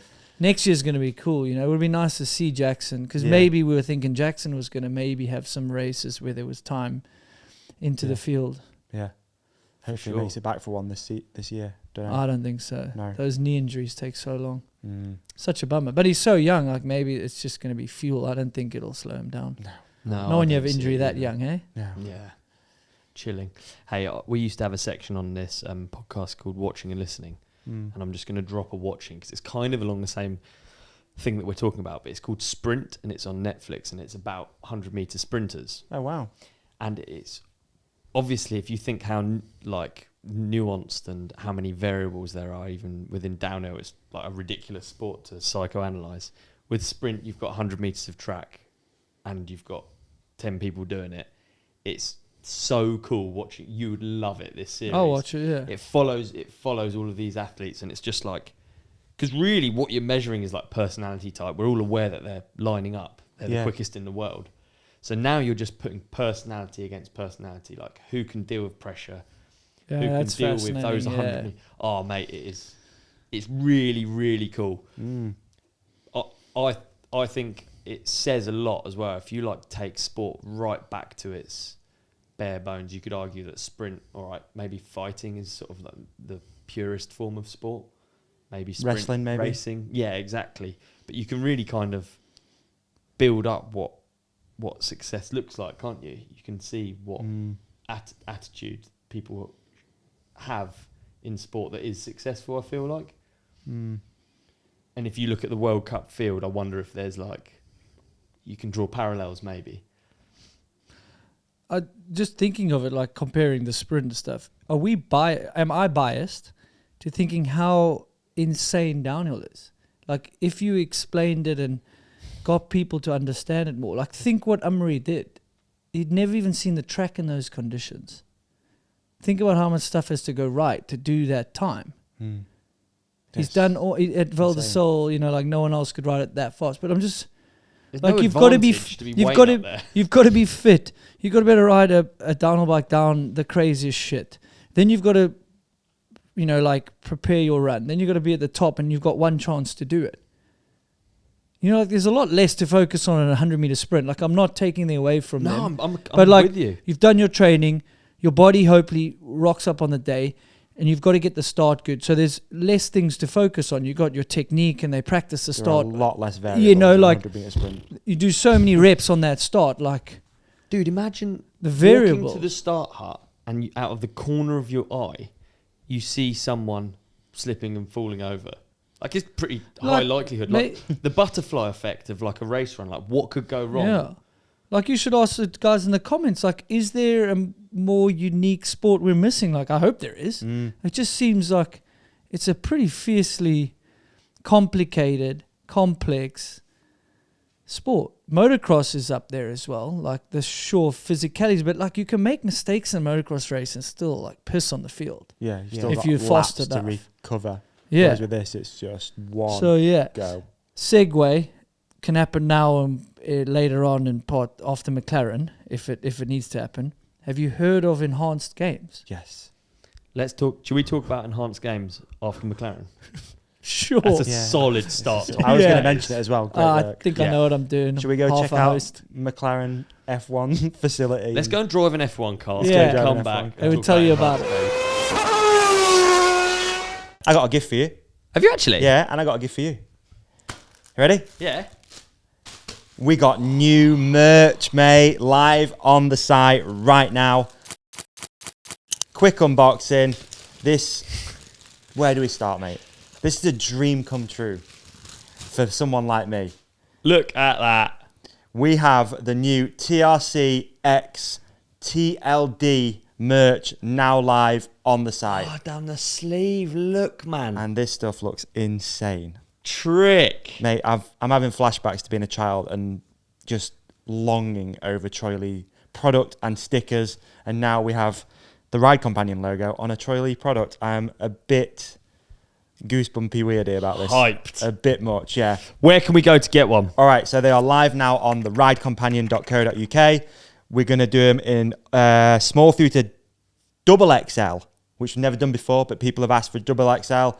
Long sleeve tee, best quality garment we could find. Obviously, it's a Troy Lee product. And yeah, we're also going to throw some random stuff in. So if anyone who buys one of these tee, they might get another Troy Lee product sent in. As well. Like a bit of a raffle, a bit of like a lucky dip. Like So it, you buy the tee, yeah. you might get something else thrown in there as well. All Little- right. Little extra. So yeah, mate, I'm so stoked. Big up on these. Sleeve design. Oh, I want to put mine on, but the camera's looking at me. well, we could overlay some footage of you wearing it right now. All right. Beautiful. Thanks, Companionship. It's a great way to support the podcast. Is grab yourself one of these tees. And the super limited edition as well. Forgot to mention that. There isn't going to be many of them.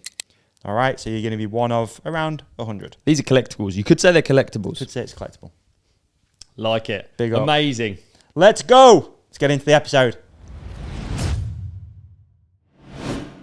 Hey, before we actually talk about it, what I thought to get us warmed up, it is the next morning now.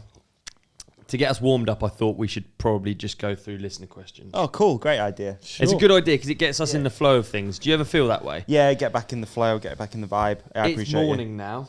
We're all a bit tired after going around the McLaren F1 Yeah, factory. you had some really good times. It Must have been tiring. Yeah, it was. It was. it. My It neck takes a lot of killing. concentration to drive an F1 car. Those G-forces were Yeah, they're faster than I gnarly. thought, not going to lie. It's a lot of concentration to drive F1 car. It's mentally draining. Those drivers know what they're doing. Yeah, do. yeah, absolutely. So on that note, let's go to Andrew Neethling listener questions. That's a great idea, And- Olly. I appreciate it. Should we do round of Did applause you- first? did you get for any? Needles coming back? Yeah, What? Yeah. The The next next day. morning? yeah. The next We day. should just do round of applause more often. I feel like it's just I nice, like isn't them. it? Yeah, I like a round of applause. I could do with a round of applause just in life. Go Olly! Couldn't you? Every now and then in a day, you're having a bad Mate, day. Sometimes a high five will change your day. It's true. So have you got questions or you just make these up? Like, Yeah, we make them up. We asked if people had questions for you, and And they said unfortunately, no one's come up. That's what I We was- got loads. I actually saw some responses. I was feeling a bit awkward when you put up the listener questions. I was like, I hope they make some up. Mate, what would we do if there were none? I just make them up sometimes. Yeah. We'd be like, "What's your favourite colour?" Yeah. Or Who's like, that from? At Jack69. yeah, I mean, you can make up any Instagram handle because some people have the wildest ones. Yeah. True. You can rip on to your own questions too.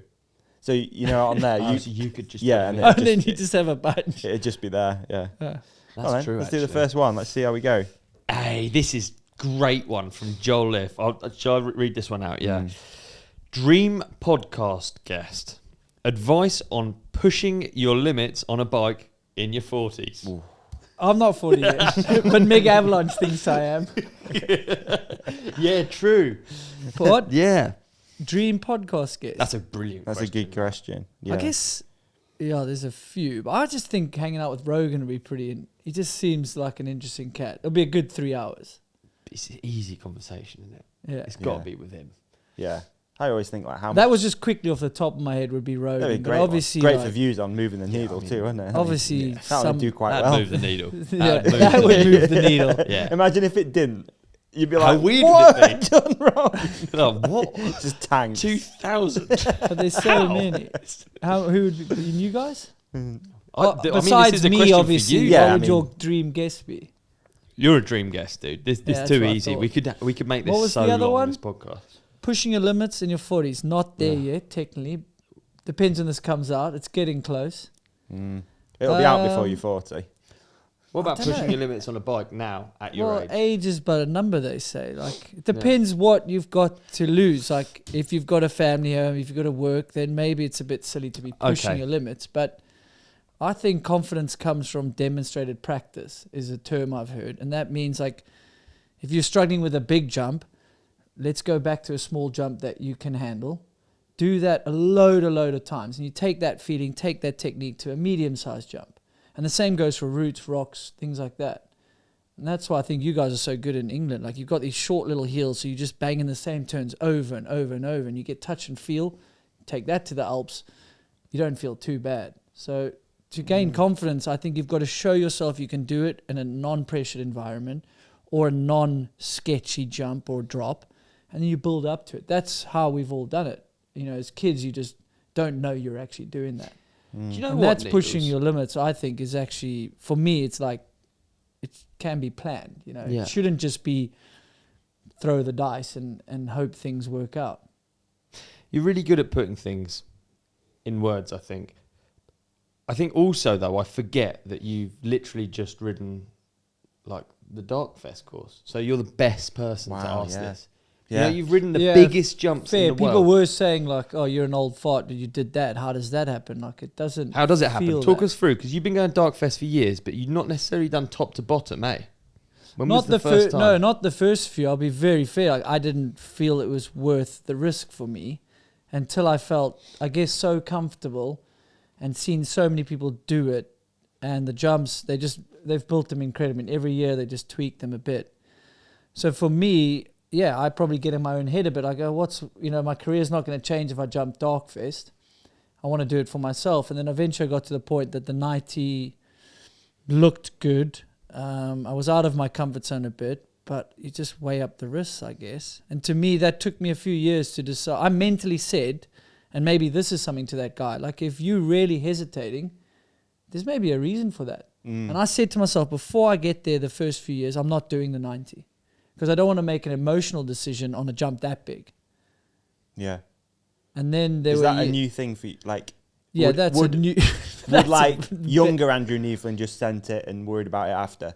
Is it more of like a Yeah, process probably. now of Then like, you just Definitely. definitely. There's a few stories we'll probably get to later where young me has been in the hospital in England unnecessarily So for many just times. trying to keep up with Brendan or him or not doing what they were doing, but doing something I thought I could do, but just didn't think long enough or plan it. yeah. Pushing it hard. But what's the difference? I pick up on you saying you're not doing it for your career, you're doing it for yourself. So what does that look like, doing it for your career? And what does it look like doing it for yourself? Well, I think, what's the difference there? To be honest, I think someone like Eisted doing that flip is for himself, but that year he did the big backflip. I think he had a bit of a chip on his shoulder, you know, to earn his way in the sport, because he's an incredible rider, doing great things, but he didn't have a bike sponsor at the time. He probably feels hard done by, but he's like, right, I'll go out and prove it. So that's for your career. Like that he wants to push his limits, but he knows damn well if he lands that, it's going viral. Look what's come after it. Yeah. And when I was racing, like, yeah, it's for myself. Like, you push yourself, but you might do things because you know, like, well, this is, if it goes well, my career goes a bit better. So to take a risk at DarkFest for me, like, I don't think Scott's phoning me and being like, right, you're getting a big raise after riding DarkFest. They're like, well, Brendan's there already, or some, you know, like, we've got free rides. You're in the way, move. So that's, yeah, just with age comes a bit of that experience. Like, it's just a calculated risk. So for me, it's like, yeah, pushing yourself, it is a big buzz. Like, it's unbelievable, and it really is fun. And to ride with those talented riders is really cool. Yeah. And yeah, there's ego involved, and it does feel good for everyone's like, yeah, dude, you got through the line. But personally, like, to get over the hump of, like, shit, this is really scary.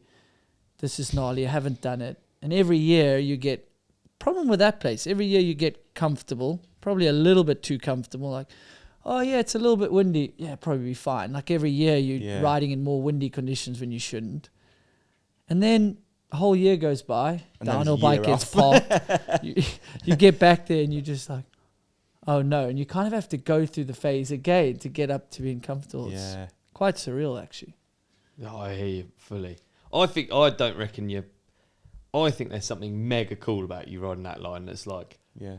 For me, super authentic. Because like you say, there's not really any pressure for you to do it other than coming from yourself. So in that respect, I think that it's completely authentic is super cool. I think that has big value for like a sponsor. I think it's mega, Yeah, I guess so. And I mean, part of me realizes that does keep me happy and alive. Like, riding at chilled pace is good, but then it gets a bit monotonous at home. 100%, yeah. And then say I'm preparing for something, I'm like, okay, I haven't ridden for a few days, the weather's bad, or doing a bit of podcast, and I go up and ride, and then I spark, go a little bit quick, and I'm like, oh, I get into that state of flow state, or not thinking or reacting. I'm like, oh, that's why I really enjoyed racing downhill, Yeah.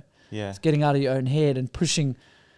I did that for a living, is like pushing the limits and like, whoa, and all that. So then part of me is like, shit, doing DarkFest like energizes that again. But it's just a mental battle, because I'm like, it'd be good not to be on the ground a lot. I don't know. When you're young, you don't think about the crashes.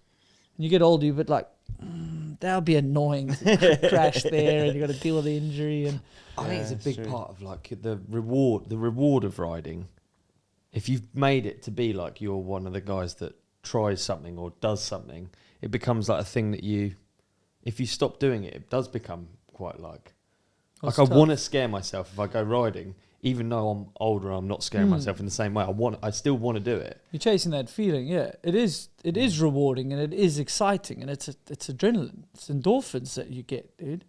I've thought about it loads because I hurt myself. Otherwise, at the it's beginning. boring, and then what you're going to do with yourself? Yeah. Then you've got to face your inner demons, I guess. So we are just distracting ourselves. Yeah. Like, it must help as well that it's, how local is it to you? Well, that's the Help a only little reason. Yeah, I mean, that's the biggest reason I've got comfortable. I wouldn't get an invite. Flight for it. I mean, Sam stubbornly won't give me an official invite, even though I get to the line and do the most top to bottoms, because I'm just like a giddy school kid, and everyone's like waiting for good conditions, and they're going to do a crazy Superman. I'm like, well, I'm not going to overthink this. I'm just keep dropping. I'm just punching laps. Like Billy McLean's like, how many laps you done this morning? I'm like, mate, I'm not riding with you guys for like another year, so I'm just going to get it in, So sick. So I am lucky that it's local and I know the guys, and would go out there when they're building and stuff. And I tested one step down, and it's not about like I tested the step down. It was why did I do it? And they were like, holy shit. and it wasn't to do it before Sam or Sea Dog. Honestly, I just looked like a downhill step down. I like calculated, like, I think if this goes wrong, it's over jump. And it just felt good. And it was like, all right, I got to do this for myself. Like, I'm going to get out of my comfort zone. And I like, shit. And then I did it. And it wasn't like, Sam, I did it before you. It was literally like, oh, that was a rush. Wow. And I could figure out, it was a tiny step down into the 110. Like, it's not the big jump there, but it needed to be done, you know? Yeah. And it's like you doing those crazy Mexican jumps. Like, you seem to have a knack for knowing the speed, and you're probably a little bit nervous, but you've done so many, you're kind of like, okay, this should be the speed. And I don't know, it seems like you get it. You must get a bit of a jazz out of it. Oh yeah, but it's like a problem to solve. Is That's it a what personal thing? Like, yeah, I really like that kind of riding. I'd do much more of that if I had the opportunity. Like, if you just had new stuff to test all the time, I'd find it mega exhilarating. You like the testing part?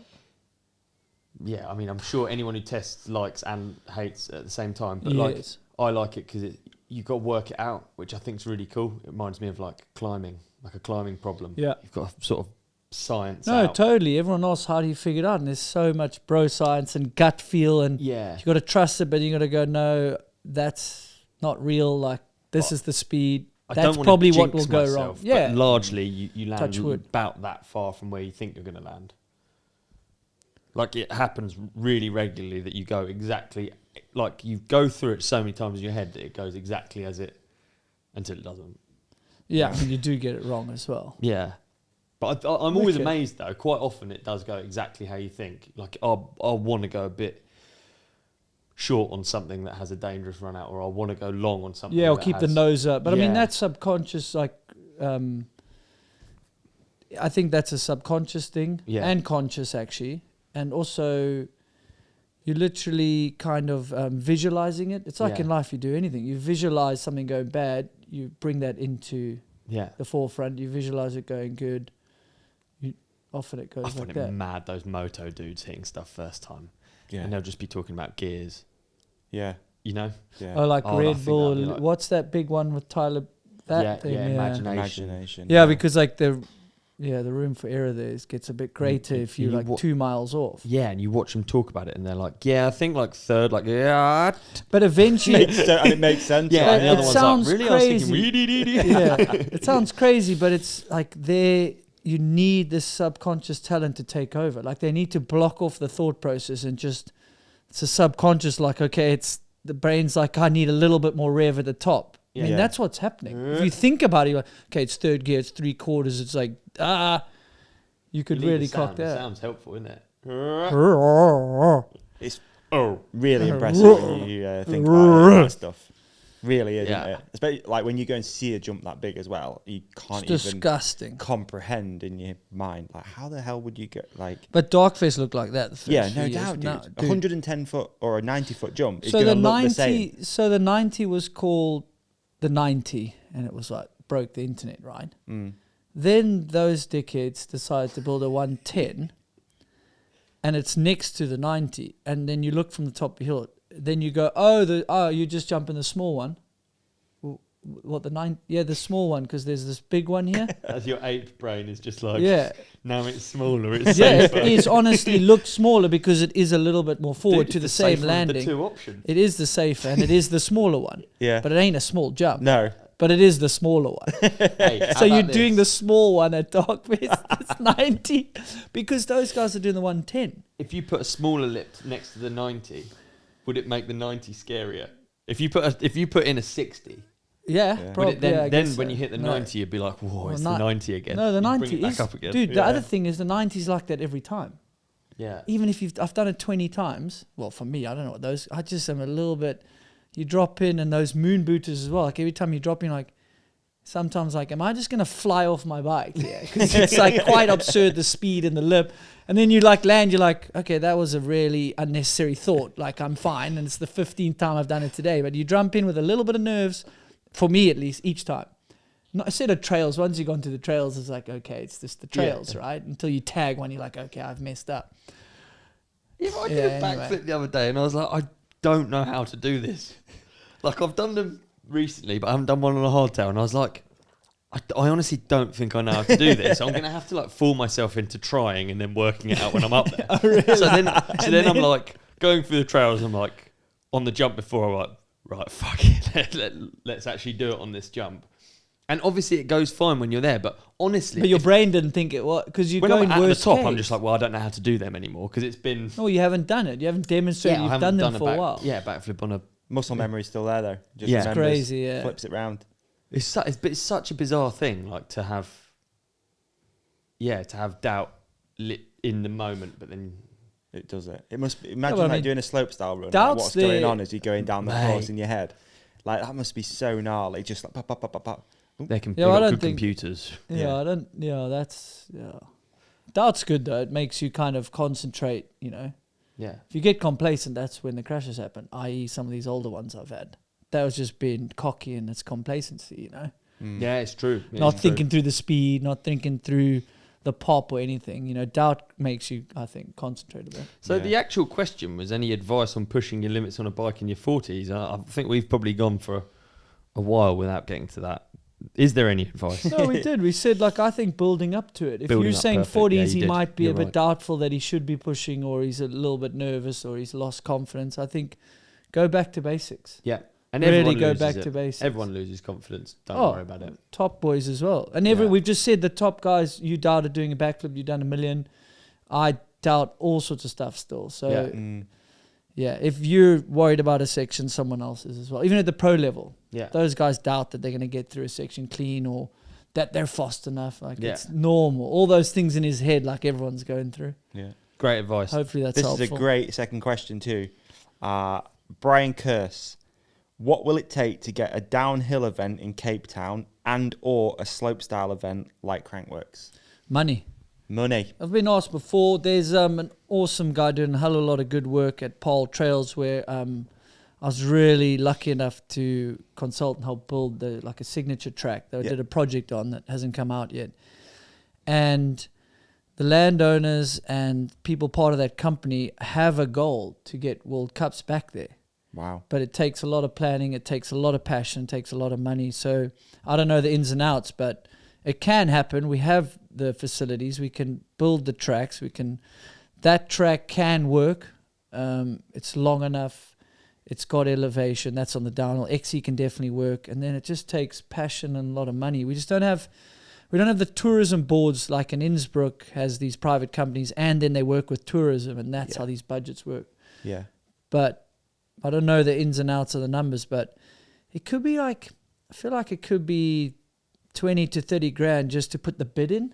Yeah. Yeah. Pounds? I've heard that. But Yeah. that's just to put the bid in, to have the opportunity to sort of invite them to see if you can host it and like get all the documents in place. And then that's not the cost to run the event. And then you've probably getting pushed costs like broadcast, you got to like arrange that, you got to like pay for a lot of stuff, and then you're hoping to get revenue, I think, from sponsors, gate tickets. Look, I could be a little off with that, but I know Maritzburg, where Greg's from, when they had those, it's a big organizing committee, big fundraising there. They had a bit of tourism helping on local governments, and then you got to try break even, and you got to pay staff, hope for volunteers and all that. I'd love but to we've know. we've had a few, and they've been great successes. Full breakdown of That's it. why So I- interesting. Yeah, like Yeah. the accounts of it, you mean? Yeah. Yeah, why, how and why. I guess it's obvious everyone's always saying the same thing. It's like, and we spoke about it in the car yesterday, you know, we're halfway through a downhill season. We've now got a 7-week break. Riders probably do want more races, but when you actually look into, okay, it's not as easy as just put a World Cup there. Like, there's so much goes into making that happen.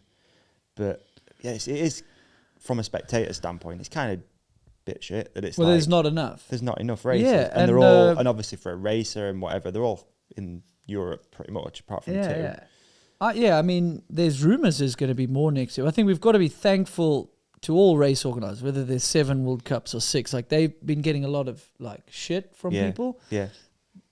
but it's not like they're trying to do a bad job. Like, these are people very successful that ran other series before, built those things up. So I think we first got to be thankful, and then like really look at all sides. Yeah. And unfortunately, you got to follow the money, and it is expensive, and it takes a lot of work and passion to put these events on. So to answer his question, like, I think it's doable, and there's actually rumors and people that seem to be re-energized that could get it over the line. and it would work. Cinderella story. South Africa World Cup. Greg Minnaar win. At 50. Oh, imagine. At 50. Well, in 3 years' time, at 46. Wouldn't it? Cinderella story. That would be good. That's some mic drop shit. I wouldn't put it past him. Yeah, that is some mic drop. Where geographically do you think WORX that should have a World Cup? Yeah, down in Western Cape, my region where I'm from. Is it? Yeah. Okay. Cape Town, like it's just beautiful there, and the tracks are really good. Look, where Greg is great as well, but I think to put South Africa on the map, I mean, that is the tourist capital, is Cape Town. Yeah. And some other areas, but it really is nice in this region that where we put that down on track, I think has the area and the infrastructure to probably do it as well. What's the craziest place you've raced in your career? Craziest? Did you do Japan? No, before my time, just before. Craziest. I mean, Brazil was really fun, exotic. I've been on a trip in Iran, so that was that's crazy to think. I went there. A World Cup? No, that's not. That's what I mean. A World Cup race, yeah. Because Japan was on the circuit. It's not. I mean, it should have a race, but it's crazy to think when you look at how European the current calendar is. Yeah, unfortunately, crazy to think they'd do one in Japan. It's too European. It used to be, yeah. It's so European. But you need to go Southern Hemisphere. You sort of need to start in March, April, and you do South Africa, Australia, New Zealand, and then mid-season you can find somewhere else with better weather, and then Europe makes sense. South and then America would be cool. Industries in America, the fans are awesome. US Open race that American Downhill Series coming back, the Monster Big Pro fan Downhill of it. Series, really cool. Big Clay fan of Harper it. that's running that. Yeah, Americanized it. He was previously involved in US Open that I used to go to. Did you used to race Norbers? Yes, I started with Norbers in America. Norbers were big prize money, weren't they, back in the day? Not big prize money, but the industry supported. It was almost as big as a World Cup. PD would go, Gracia, obviously all the Aussies. And a Norber podium would be basically the same guys, and then obviously a little bit less depth. So it was a big American Downhill Series back then. It was on TV. That before me, that Chevy truck sponsoring. It was big, really big, and then it kind of just blew up and it's no more. But it should be bigger in America. I've got a good question. Yeah. It's from ODub23. What do you think of the semis? Never heard of him. Haven't we chatted? I haven't been on the podcast to chat about it. I think I'd love to hear your summary of what you think the semis has added or taken away from downhill. I'm not being rude. I'm just looking for a question. So, I understand trying new things.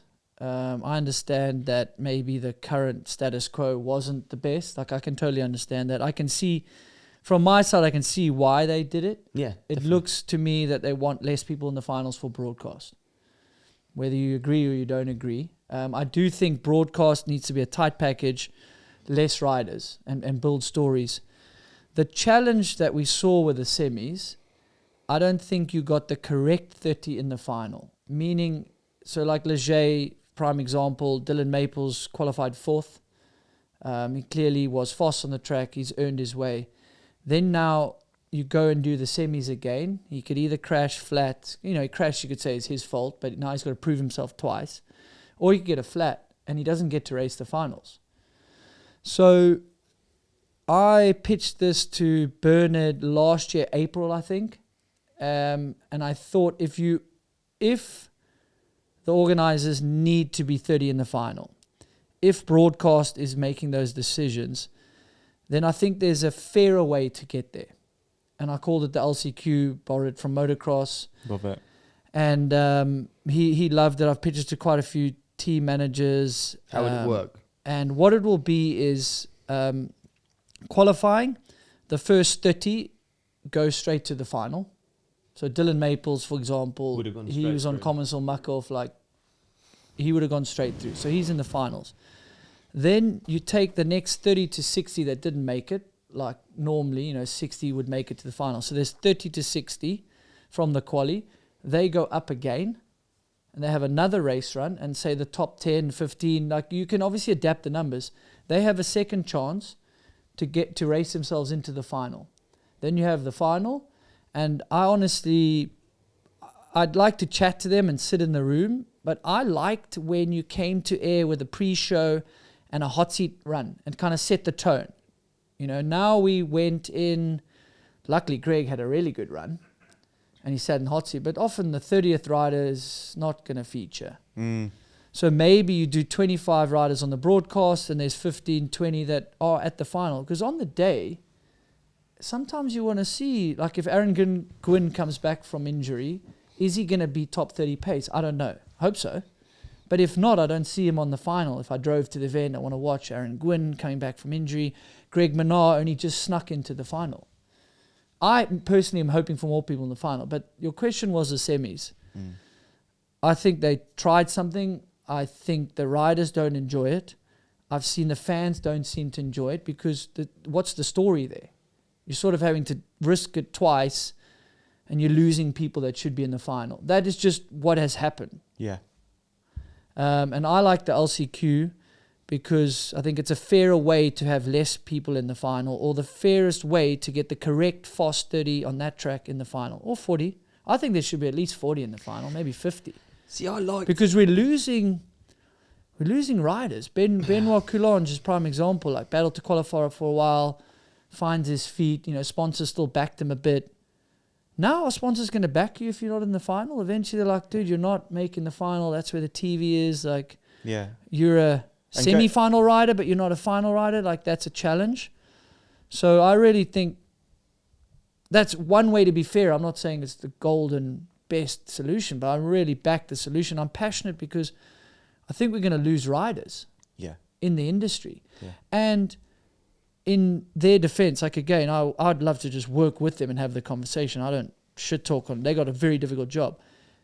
They have a point. There are too many people at the event. There's too many people starting the event. Mm. Do we need 200 people trying to qualify for a World Cup? Maybe not. There should be a feeder series.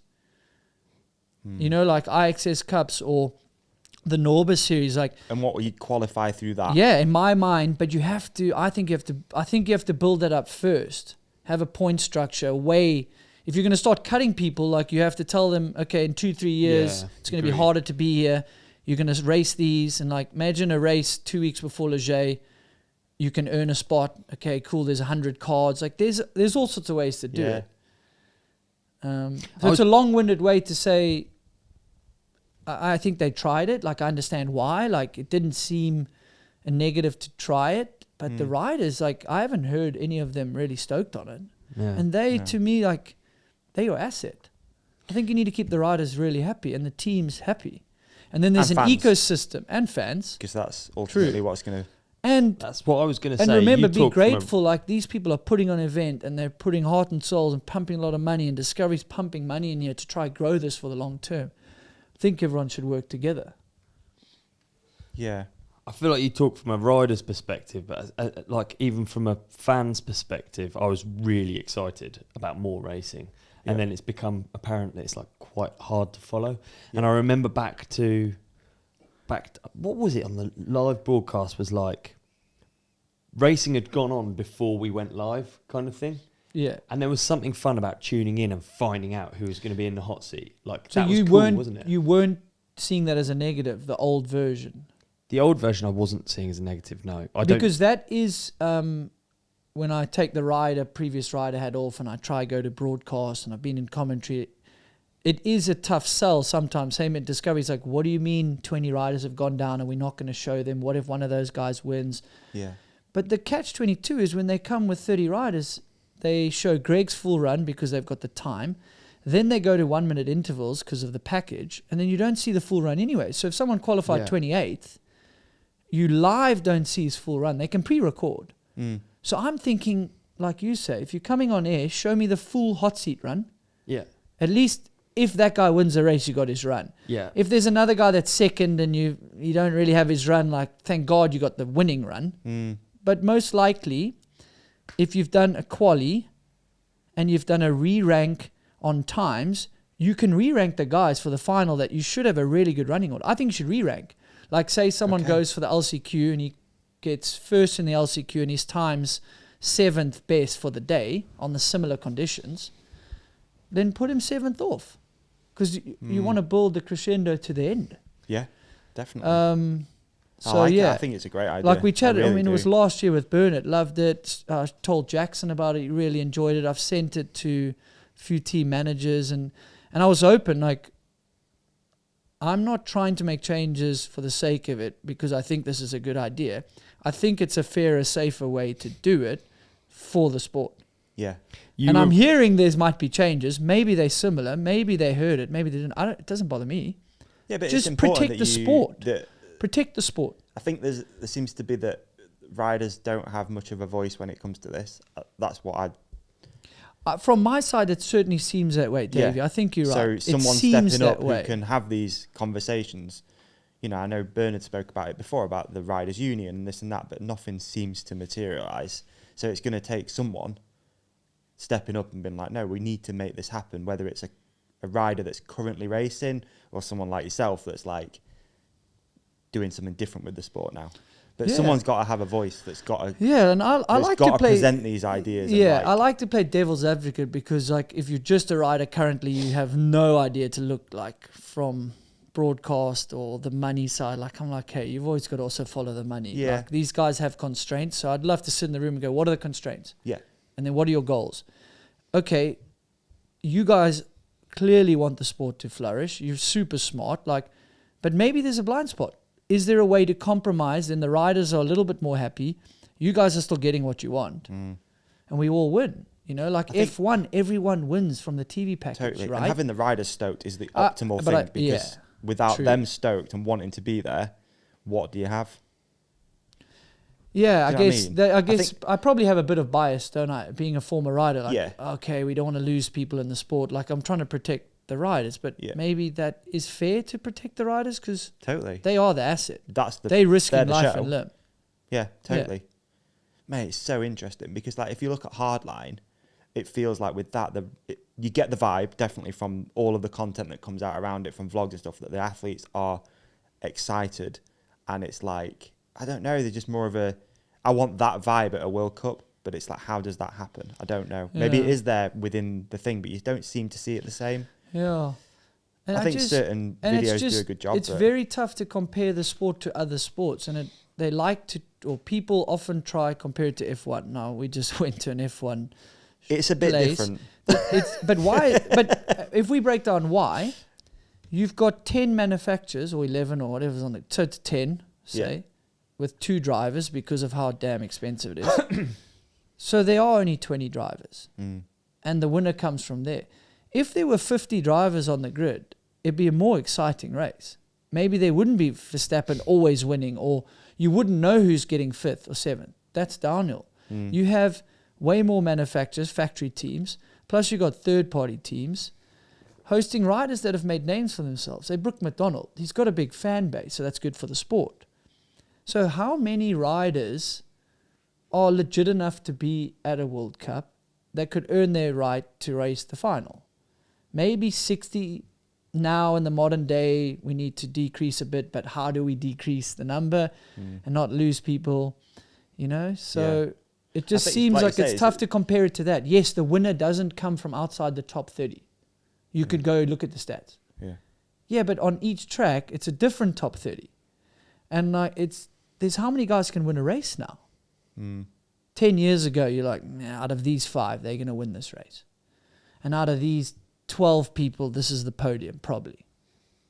Good luck now betting money on, like, which is the podium. It's really cool. Yeah, you got his stack on the podium, Remy Pierron. Yeah, it was weather conditions, but, you know, it's just, the depth is really there. I think, like you said, what's interesting too is, like, you've got athletes, riders coming through, which you obviously want to create some sort of feeder series and all that sort of stuff, but there's also riders going the opposite way almost. And I think, I hope this doesn't sound harsh, but like Brooke's a great example. It is like, he's a good example Brooke right really now. on the live broadcast because unfortunately he hasn't really been making finals, but it's Brooke McDonald. Like, he deserves more than just, oh, sorry, mate. Like, other sports have cards that they give out. Surfing does it, golf. Like, I think I'd rather compare it to that. And build a model where you have cards, you earn your UCI World Cup card, and there's injury clauses and these things. Like, you can model it off some pretty successful sports. Yeah.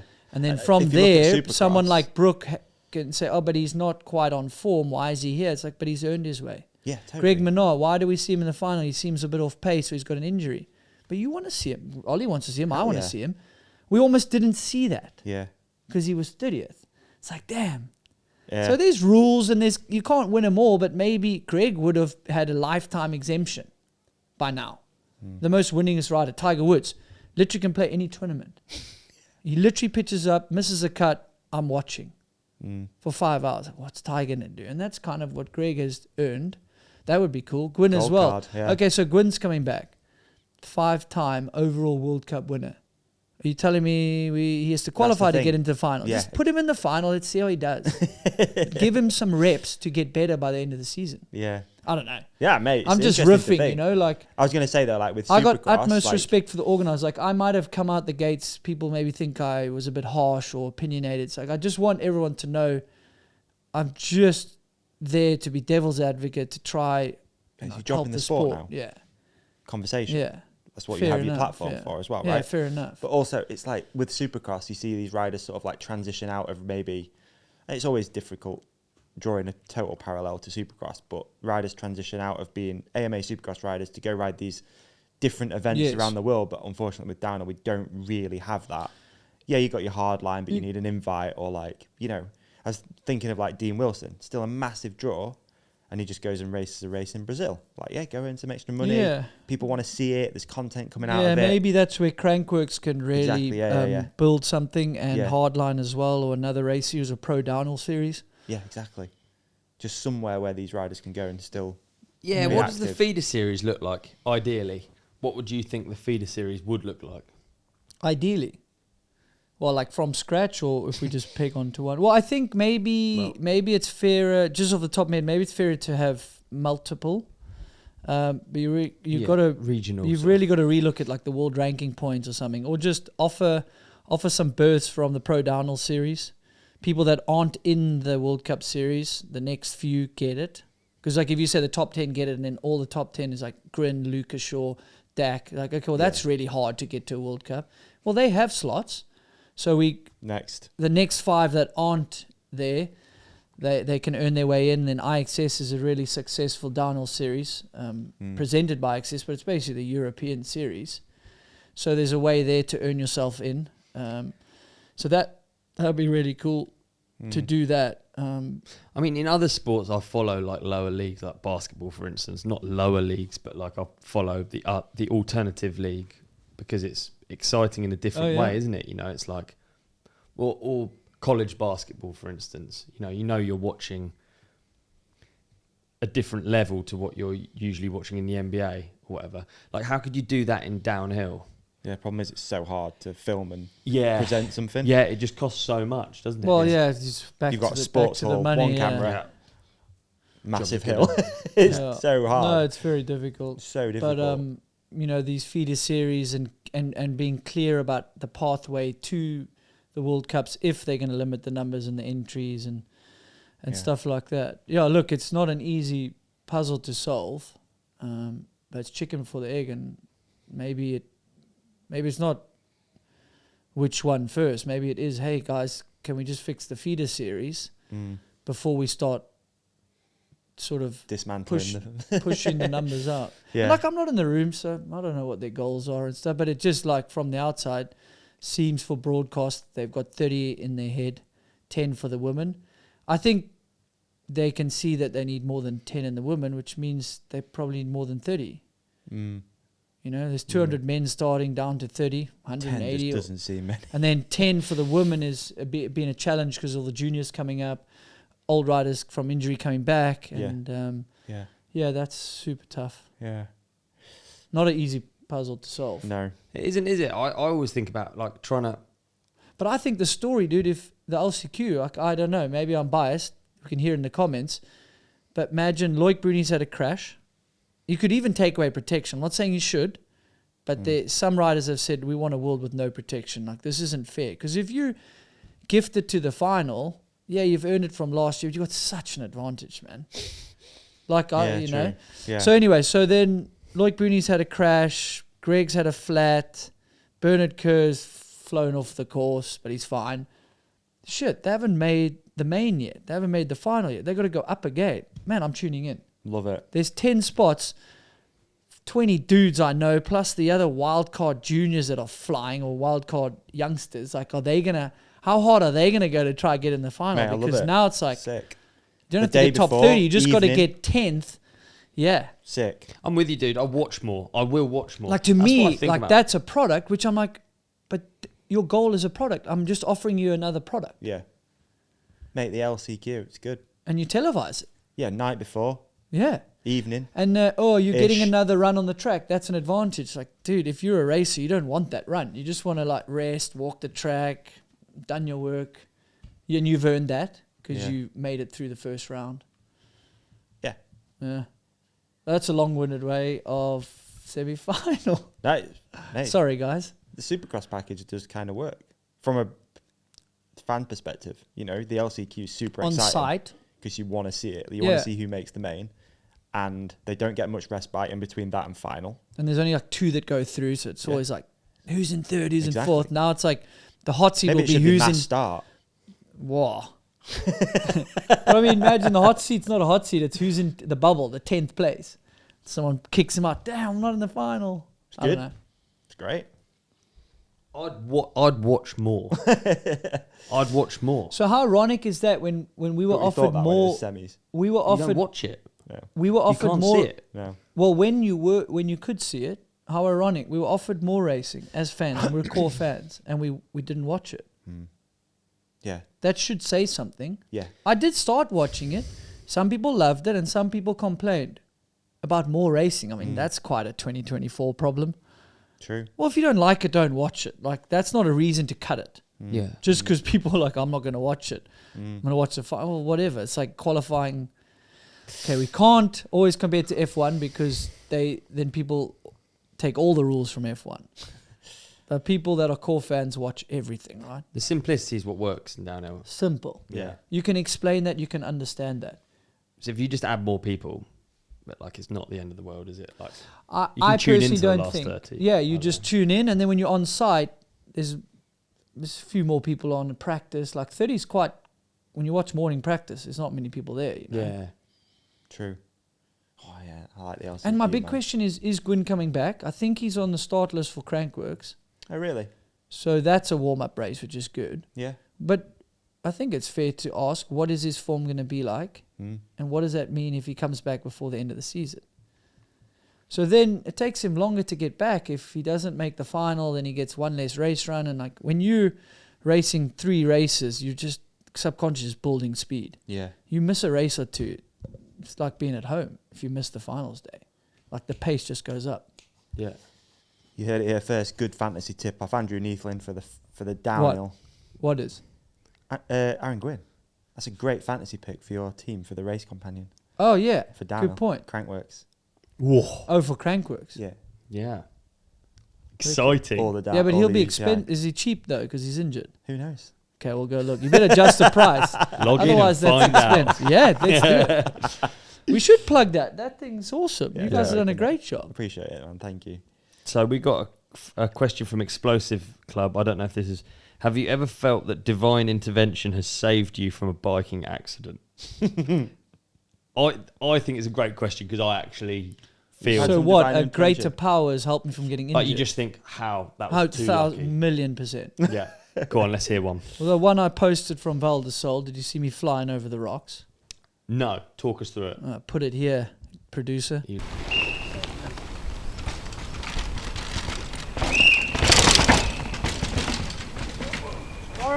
Oh my god. There's well anyway, it's I put it up. Vital has the clip, and I'm just going through a rock section, and Is it this drops. recent? Oh no! Well, the crash is like from 2010. Okay. Going through a rock section, fine, and then I just clipped something and went flying over the bars alright. onto the road. And then I got another one from Les du Alp where I overjumped the tabletop and then just landed and then crashed into the face of another jump. Didn't get hurt. That's a yeah. I mean, you have to thank your lucky stars. Like I don't know what that is. Yeah. And then you have those small tip overs and you break a finger. Yeah. Well, They're the those annoying ones. crashes, were they like in on World Cup race weekend? When were you most likely to crash? Practice. Practice. Yeah. So you're like just testing Myself. what the edge is. Yeah. Because I always think of you as a very calculated rider. Like when I follow you and stuff, I always just think, well, he's really within, like, when I go at my full pace, I'm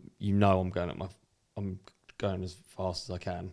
Whereas when you go quick, it's like following, like, it's all really easy and nice. Yeah, I think every rider's different. I was probably fairly more calculated, or conservative could be a word, but even the top guys, like some riders would ride some sections faster in a race, but normally you should have and would wanted to have ridden everything at your 100% race pace in sections, and you piece those sections together as a plan, and then off you go, and that's why Loic probably in the mud and these sketchy conditions is conservative with the overall, but maybe it doesn't suit his methodical way of riding. When it's dry, he knows the pace, he knows where he's risking, or he goes, okay, that section I am not going to break, it's a bit risky, but I could run wide, or I'm willing to have a crash there. Here I'm not, speaking for him, but you could see, like I Greg feel like Minnaar, you could see it. Greg Minnaar went through, he's really minimally crashed in race runs, and it's kind of lately that he's been doing it because the pace has gone up, but back in the day it was eerie. So his plan, how methodical he was, how he deals with pressure, doesn't ride tight. He didn't crash a lot. Yeah. And the top guys don't, like Troy Brosnan, all those. Like that to me is calculated risk. Troy's unreal, isn't so conservative. Not conservative, consistent. Consistent, yeah. But it almost comes across as riding within. Like, you just wonder what it would be like if there was a Loic said... Loic the millions, yeah. To see Troy Brosnan, like... I don't know, man. I don't think it'll look a lot different. Loic says it looks calm, but it's not calm inside. Yeah. So he's pushing. Just his riding style as well. I've heard that as well, yeah. Yeah, it's interesting when you watch someone like Loic, it just looks so effortless. Versus like Ronan. Or actually Amaury's pretty wild, isn't he? Yeah, he's hanging off it a bit more. His old style, it seems everything's a bit more in check, even though he's going like the clappers. It's such a cool sport. It is a cool sport. We were saying it earlier, It's a cool sport. If it just gets out there to the main streets. I've got more of a respect for Formula One this morning. I think after going there yesterday. We got to touch on it real quick, haven't we? So I guess for all of our listeners and viewers, we had the opportunity to go look around the McLaren Formula One facility yesterday, which was a random invite, but it turned out to be really quite something. That's unbelievable. I'd say. It's definitely one word for it. And especially the stuff we're not allowed to talk about. Yeah. It was honestly... I can't believe you're racing it. A backup driver. It was actually like being in a Bond villain's hideout. Exactly what it was, yeah. It really was. Like the production facility. Yeah. You're in like quiet hallways, nothing on the walls, air conditioned, not a speck of dirt. You go around a corner and it was literally like a football pitch of supercars, hypercars being put together, wasn't it? Yeah. That's ridiculous. And what about that sticky pad that we walked through to not take... those little touches not just take like dust off our shoes into the engineering room. Yeah, those little touches. We're allowed to say we're in engineering. We weren't in the engineering room. He rolled on it. I needed to roll in it to be safe. You had your shower on. I wouldn't have me anywhere near that gearbox, man. Definitely a big shout out to Simon and Chris who gave That's us that amazing. talk. Yeah, huge shout out because they follow the podcast. Bikers, yeah. It's just that's really. It felt special. like a real, authentic tour. It wasn't like a marketing tour, like we said in the car. Like it wasn't like, oh, we're just going to show you these bits because these are the bits that we need to show or want to show you. It was a proper come and see the exact facility that we work in. We got shown around work, didn't we? And they gave us so much of their time. It's amazing. Thanks. Yeah, huge shout out to them. Yeah, it was badass, man. Really enjoyed it. Definitely a new respect for Formula One again. I remember when we went to Red Bull though, I came away from that and I was just like, right, this deserves my attention. Like, oh my God, like I need to watch the races, I need to understand it. I didn't, but... Yeah, the sheer amount of commitment and passion. It's not just the money. That's absurd. Yeah. We don't even know how to start comprehending that, but just... It was very interesting hearing because they're both obviously bike fans and carbon experts. True. It was really interesting talking to them about bikes, wasn't it? Because they've had previous experience working on cross projects and made Cavendish's bike 20% lighter and stuff just in the layup, and it makes you think about what is possible. We're moving towards these race bikes being for race only specific, aren't we? Definitely. And Yeah, if and I any think brands we are listening, can we will move- happily share the contact for the right price. yeah, For the right price. true. Some off the books consultancy. Yeah. But it's true. I mean, it can go that way if you're willing to throw money at the Does problem. make you wonder, like if they attacked downhill, like if McLaren had a go at downhill, what the hell would they produce? Well, if Obviously there was no better than the budget. e-bike, but like, yeah, Yeah, I think we're just at that marginal gains now, though. You know, because Yeah. you can really go pretty well on. That's the difference. So you can go incredibly well on a production bike. true. You can As buy proved. everything off the shelf. Yeah. You can do well. Is That's this a just recent crazy. thing, or is it just that I'm noticing it more recently, like these bikes that aren't available to the public?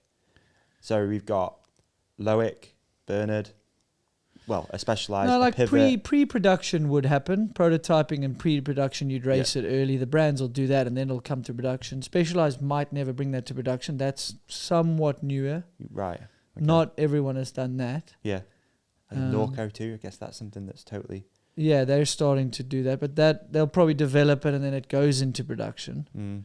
But as far as just having a race only, that's interesting because they race Sundays, sell Mondays, and Yeah. somewhat of some marketing strategies. But Yeah. But Bernie's Pivot's going to be an actual bike, and it's Yeah. not going to be lugged and carbon. no, it's tubes. pre-production. It's yeah. pre-production, so it's like what we're seeing. Is almost Prototyping. like, they're Yeah. just prototypes, aren't they? Yeah. But Whereas- some brands might, if they see the success of other brands, might just build a production downhill bike. Does that then not sell because the guys are on some alien-looking crazy thing? Like what? But I think that technology then can filter into a production one, and you can use that as marketing, I think. I It's don't just know a where different the model. benefits It's a are. different model. F1, Yeah. you can't buy an F1 car. I mean, you can if you have all the money. You could. We heard you can. You can. Good You can own point. a stake in one. You could buy. And then that company makes it. Can I make an F1 car road legal? What's that company? Yeah, Lanzanti, yeah. Can they? That's wild. That was not F1 cars. I mean, I'm sure High But could they have. should race cars. Isn't their Bolt a slogan? registration plate on. isn't Why there- not? Put a couple of headlights on. Done. Self tapper. Self-tap. Isn't that their business slogan? Race car to production. Yeah. Oh, come on then. He has an Formula F1. 1 car's aggressive though, isn't it? Imagine that. Yeah. Imagine that coming past you on the A3. Snow day. Just going off to work, darling. They're actually Helmet so on. fragile. Yeah. Yeah. I mean, not the safety part with the drivers, but the rest is literally. Paper. Yeah. So he might was as talking well. about that side pod. We found when we were there, we got to like pick up damaged F1 side pods and floors, and the side pod had this is 2 layers of carbon thick. So it looks like the body of the car. When you look at the car visually, it's like a big bit of real estate, and it had a hole in it, didn't it? Yeah. And when you pick it up, he's like, this hole, it could just rip off the car. Like it's so light. It's With not the air structural. going in, yeah. And the air that's going in at 100 and whatever miles an hour, 200 miles an hour, like it's mad to think, isn't it? Here's a question. What do you think, back to what we were saying about Formula 1 technology and downhill bikes, what would be the areas for benefits that you could seek out in a bike these days? I think what some brands are doing, just off the top of my head, I think being able to manage the suspension and the linkage platform, because I always found it was a compromise. So you want a big hit bike or a Val de Sol bike, but then it wasn't going to carry speed or pedal well. So maybe being able to adjust the linkage system and the leverage ratio and things like that on the fly. And I don't know if Amaury's bike has an So we're adjustable seeing that with idly Loic's wheel. bike, right? That he's got a lockout button. Yeah, so... Dude, it's... But then someone said, "Are we going to go too far that someone on the side of the track could have the controls, and then Loic wouldn't have to think or do it?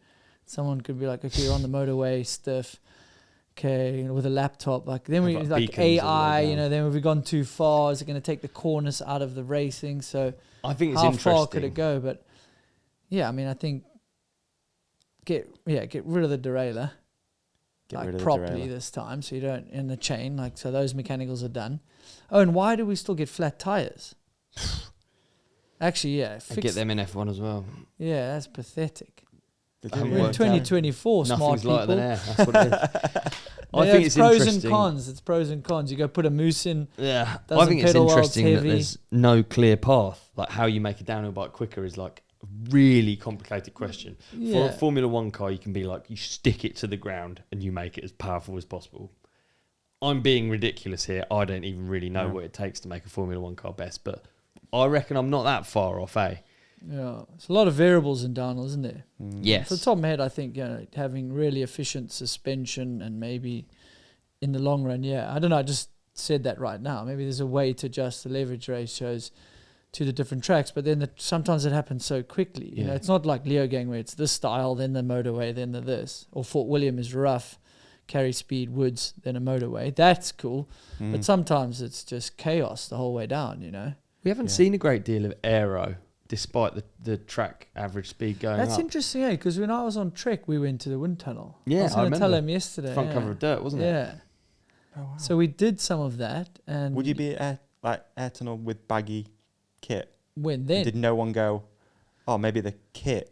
No, well, we knew, but that's what the speed suit Yeah, is exactly. now. No, that time we'd sort of banned. No, but I mean, we did all that. Like we pinned the jersey, we did this, we Yeah. took the peak off on, and it was actually the sort of the space and width of the helmet more than the peak. Obviously, we did this, but in the correct way, the peak wasn't that bad, but it was actually sort of the, what's the word? Like Width. the width of the helmet and actually the space it's taking up through air made quite a big difference.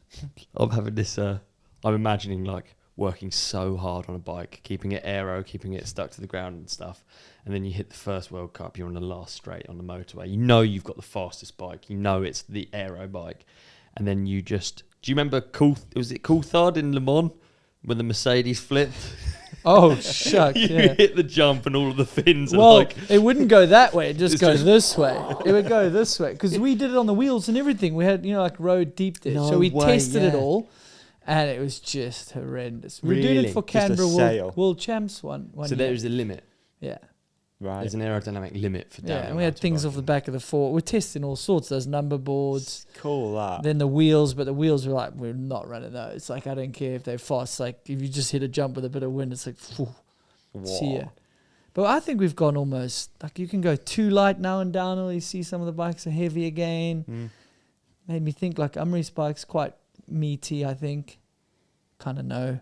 Yeah. And he seems to track the ground pretty well in these wet conditions and routes. So Hey, he maybe goes there's all right. something to that. He's doing okay. He goes Not all to right. mention his ungodly skill. Like, we Yeah. shouldn't ignore that part. Do you reckon it's like something? The weight of the bike is almost like linked to how strong you are. You know, like a power to weight sort of thing. Maybe, yeah. Hey, he looks Well, pretty and the- jacked these days. Well, He also does. the He's a track. big dude. I wouldn't want to muscle that bike down. Well, depending on the track as well. If the track's just straight Yeah, down the so hill, true. the weight Imagine- doesn't matter as much. Imagine But that yeah, type of he's formula. he can maybe handle a heavier bike, can't he? Yeah. Yeah, he's a machine. Going back to it, what was your, well, both of your biggest takeaway from McLaren? Like, what was the one thing that you were like blown away by? I'm trying to think of one thing. I think that, the like, organization and like just The how everything's process. the process and the logistics and everything. There's just like not a thing out of place. yeah. Maybe behind the scenes it's chaos, Imagine. but if it from is. us, I don't just think it is. looking at engineering and looking at production and yeah. oh, it was amazing. The So thing is, professional. literally, like nothing can get missed. That's like you said, that's the process. Like, I don't think it is chaos behind the scenes. I feel like what you see is literally what you get, because it's almost leaving no margin for error. Yeah. It's impossible for anything to go wrong, it seems like. It was such a cool experience because that is a team that's just got a third place at a Formula One, and we were at the office and we had the trophy there in the staff room for everyone to see. Every single person that lays up carbon, they can go into the coffee room, have a break and sit down and be like, that's why we're working. And that, I think, is That's cool. like having that like unified goal to do well at races is so cool. And I know it's just like, equally, it's like a load of apes trying to be quickest in a car. When you put it like You know that. what I mean? Like they're building the fastest car, and Yeah. it's like a soapbox race. But then when you see what humans are capable of when you stick them together and you like use the brightest minds, it's pretty impressive, isn't it? Yeah. You know, It my was- my it made biggest my one head is- sore. my Just biggest that There's takeaway some really incredibly smart people there. Yeah. was seeing the floor from so Silverstone, we went yesterday, which was Monday. Silverstone was the day before, and they already had the floor of the car from practice out. Mate. Remember, and all of the true. little electrodes or sensors all over the Dude. back of that floor. So the floor was 60,000 quid, and then they had all of the add-on little bits, but like Pen marks. yeah, and all the little Like sensors for improvements which and what we're literally gonna track do. every little bit of flex. I was like, that's insane. Is That just blew my mind. That is mind blowing. Even a 24-hour Tesco's closes, doesn't it? So I've turned up to 24-hour So that Tesco's car and they're has been closed. stripped down that far that the floor They work is 24 already hours. there. They work 24 Yeah. hours. Yeah, it's insane. It's nuts. The whole Even thing's banks insane. close. Not Formula One teams. They're literally 7 days a week, 24 hours. Yeah, banks make enough money they can close. They just close. What do they do when they close? What happens in there? They think they just count the money. Count it, yeah. Do they? Yeah, it's print more money. Add zeros on the end of Yeah, things. they just roll in I it. reckon they sacrifice. Strange rituals. Oh dear. Yeah. Well, We got more questions. Should we go through more? Up to you boys. if you want. I could go through more. You're a new father though. I feel like we've got covered That's a the good fact one. that you're a new father. Congratulations. I did. Ditch the question. Do a thing. I don't do much Round of on. applause. He's reproduced, dude. Let's do more round of applause, man. It's nice. I normally keep a lot of that stuff private. I don't even think I announced we were. Well, I say we. The beautiful wife was pregnant, but then I don't know. It's a pretty proud moment, so I put him on Instagram Yeah. because he's probably gonna come on Instagram again. You know, like when he does something stupid, or I'm proud of him, or I do something stupid. Yeah, it's pretty surreal. I mean, it was interesting being older than Bren, and then seeing he's got 2 kids, and it was back to that age thing. You just always have someone locked in an era, probably when you really got to know him well. Mm. And we're probably similar, Yeah. And then we're talking about houses and mortgages and all adult shit. And then, next thing's, I've got a little boy. So, So sick, dude. yeah, it's tough going away. Like this trip, I wanted to make efficient. After Mega, I was like, okay, England makes sense and come do this and do some riding, some content. But not hanging about, it's not, Yeah, get I'm back. not here for the summer. I want to get home as well.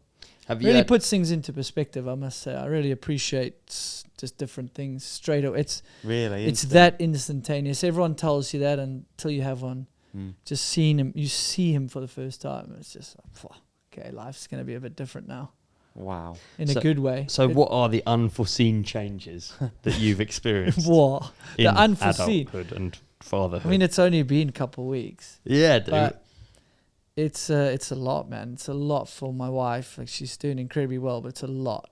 You're looking after just a human being that can't do anything for itself. Doesn't, they sleeping a lot. They just need nappy changes. They need care. And Have you been sleeping? I'm in pockets of it. Yeah, Yeah. like I said, I've got an amazing wife they're forced to do more of it. Like I can't feed the little critter. But you just, time, it's just, you appreciate your own time. You just don't have a lot of it, especially in the beginning. Mm. It's difficult as well. People, parent is amazing. This is like, yeah, it is. It's all those things, and it's a lot. I mean, I'm sure all parents will be like, yeah, it is. It's a lot. Yeah. I had a weird thought the other day about like the animal kingdom, about which animals require more care. Did I talk to you about this? Don't think so. This is like one of the Ollie goes on a cross country ride Oh, on his is it? own This is thought. Yeah, Ollie big picking time. up bricks. I So like I was this. like, Ollie's I picking was up bricks in the thinking, garden. God, they're so useless, baby humans. Like, is love a trick because we have useless? Like, baby humans require so much care and such a long period of you, like, to look after it. Basically, you have to just love it completely because it's so long, isn't it? You have to care for it. And then, like, in the animal kingdom, if you look at the other animals that look after their babies versus, let's say, a praying mantis that probably shits it out and then tries to eat it almost instantly. True. Does Like, it eat there's it no on baby love or there. You don't like look at a praying mantis and think, oh, what cute behaviours. You know what I mean? I wondered whether, like, love was like a trick to make you look after babies. Yeah, but how is it a trick? Wow. How can it be a trick? Well, what is it if it's not? Well, you can't fake love. Like you either look No. after the kid or you don't because you internally like. I'm thinking have a from an care for it. evolutionary I perspective. don't think it's always been like this. Okay, well, how do What? you mean? I feel like there was definitely people Mate. that wanted a certain sex of baby, and when it wasn't right, there was no love lost. It was like, no, try again. Really? Bye. Yeah, back in the day. Yeah. That's quite gnarly. It's really gnarly. But I don't think it's always been like this. I feel like this is a more modern There's lots of studies way of on looking at having a baby. lot of studies on human touch, babies that get it or don't. Like, yeah, you get it's almost a separation survival problems thing and stuff if you don't. Yeah, definitely. Yeah, my partner works a lot in that. right? Yeah, you got. I don't know where the stats show, but it's quite dangerous not to give a baby physical touch. Do you know why? How crazy is that? Do you know why when a baby's born that people see it and they go, oh yeah, it looks like you? It's so that you could identify the baby, because the mothers used to get raped and everyone in the village would probably have a go on the same woman. Okay. And then men would go, Well, oh yeah, who's look, going to provide it's got for your the baby? It looks like you. It's got You need black to hair, provide. so it's yours. That's You need to why. provide. That's why I think they have that. They look like the father. This is taking a turn I'd not expect. Interesting to think. Well, you did it. Yeah, you did it. No, it's fascinating. And I mean, they associate with their mother up until a few months. They don't associate with it. They just still, that's why they need their mom a lot. They feel, they haven't detached. Yeah. They still feel attached to the mom. Yeah. For safety, like, because they've been in the womb. So all the senses are developing at different times and all that sort of stuff. Like, it's, I'm butchering a lot of it, but no, you're gonna go with mum. Dad's thinking about McLarens, and you know what I mean. You're gonna go with mum. oh, the maternal instinct is insane. Yeah, men can be like, look after the kid, and then you walk to the kitchen, and your brain can just forget you had a kid. Yeah, you'll be like, wow, that's so cool. Bike company's releasing a new short travel. So interested. Yeah, I mean, Mum's not thinking that. I love the little critter, but I might be spending his university fund on cars now. It's or a racing career that will go nowhere. Mate, you never know. Car racing. You were looking pretty quick in that. Yeah, good point. Yeah, we're not meant to Don't talk about that. the Yeah. The car park test was real. Yeah, absolutely. Underwater car park. Your neck would be gone, dude. You wouldn't be able to drive Formula 1 car. Well, I mean, weak. Look at it, dude. I don't reckon you got it. Right, cool. My neck's like the same size as my big head. I was going to say, you have I a reckon I'd be alright to Formula 1 car. You won't even fit in the seat. You wouldn't fit in the seat. I wouldn't, would I? No. My neck wouldn't. And other things. I find it funny that they won't let people even that work there. That was something that struck me. Like, they work there for ages, and then last day they're allowed to sit in the seat. Really? Yeah. Yeah, remember I asked? I said, I'm so sorry I'm asking this because I know the answer is no. What, you want to sit in it? Because when we got to the other building, I thought, okay, maybe I can, if I'm holding the trophy, maybe I can sit in the seat. And I'm skinny, I'll fit. Liberties, dude. And I said, I know I shouldn't be asking this. I know it's a no, but I can't come here and not ask. Yeah. You know, it was just us and the two engineers. I was like, obviously I can't sit in the seat, hoping he's like, if you're quick, like, and you don't tell anyone. He's like, no. And they were like, oh, remember so-and-so that worked here for 45 million years. He got to sit in one on his last day. Wow. Remember he said that? But it's really uncomfortable. You're just like, get out now. Yeah, it won't be. Rock hard. You won't even get in. Yeah, it's covered in piss. Like, you know what he said to me? Because I was like, oh, is there a simulator here?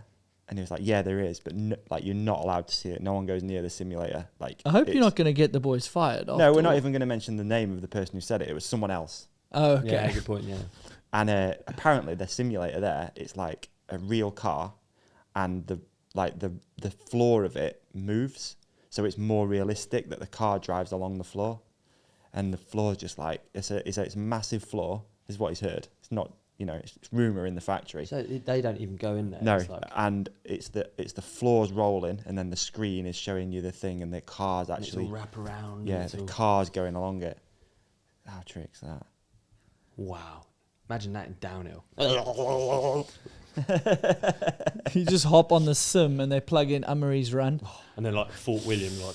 And the saddle just hitting you in the arse. Like, and then it's just got something pushing your fingers for the brakes. Downhill mountain bike sim. Just CTE everywhere. Literally. Just Mud coming at you. Yeah. Oh, yeah. Rain. Oh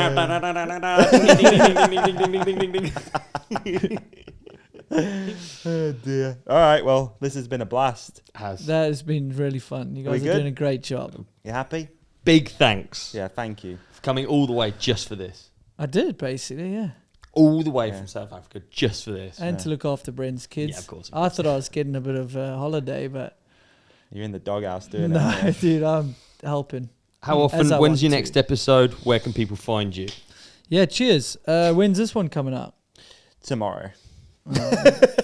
Oh, so my next episode was yesterday. Good work, I'll produce it. Perfect. Easy. It might be Available Thursday. now. But it'll be this It's week. available, Moving the Needle podcast on Apple, Spotify, and on YouTube. I love your breakdowns of the World Cups. They're Yeah. everything that Davey and I cannot do. Yeah, thank you. Definitely We can't tune do in it. for up-to-date information about the World Cup. Because genuinely, you offer an insight that certainly you or I can't can't do. Yeah, I appreciate it. And then there's guests in between. So yeah, and Sick. this has been a big inspiration. It's cool being in the studio, and Davey's the reason I started the podcast. So thanks to you, man. That Appreciate it. really. Pleasure. And you guys are killing it, so it's fun. Right. Pleasure. Cheers, Needles. You're Cheers, the man. boys. Peace and love. Go on. What? Like and subscribe. Oh yeah, like and subscribe to my channel, Moving the Needle podcast. Turn it off. Turn the cameras off. Mate, what an episode. Brilliant. I thought you were really great, Davey. Mate, and I thought you were even better. Thanks, dude. Better Thanks, than dude. normal. Oh, cheers. Hey, how about we tell our lovely podcast community to hit subscribe here, Yeah, click on the video on Olly's face, that's right. click on the video on my face, Yeah. and follow us at The Ride Companion on Instagram. They can like and comment as well. Please do. I'm going to try and get this energy and I'm going to bring it into next week. Let's fast forward to next week's episode. Done.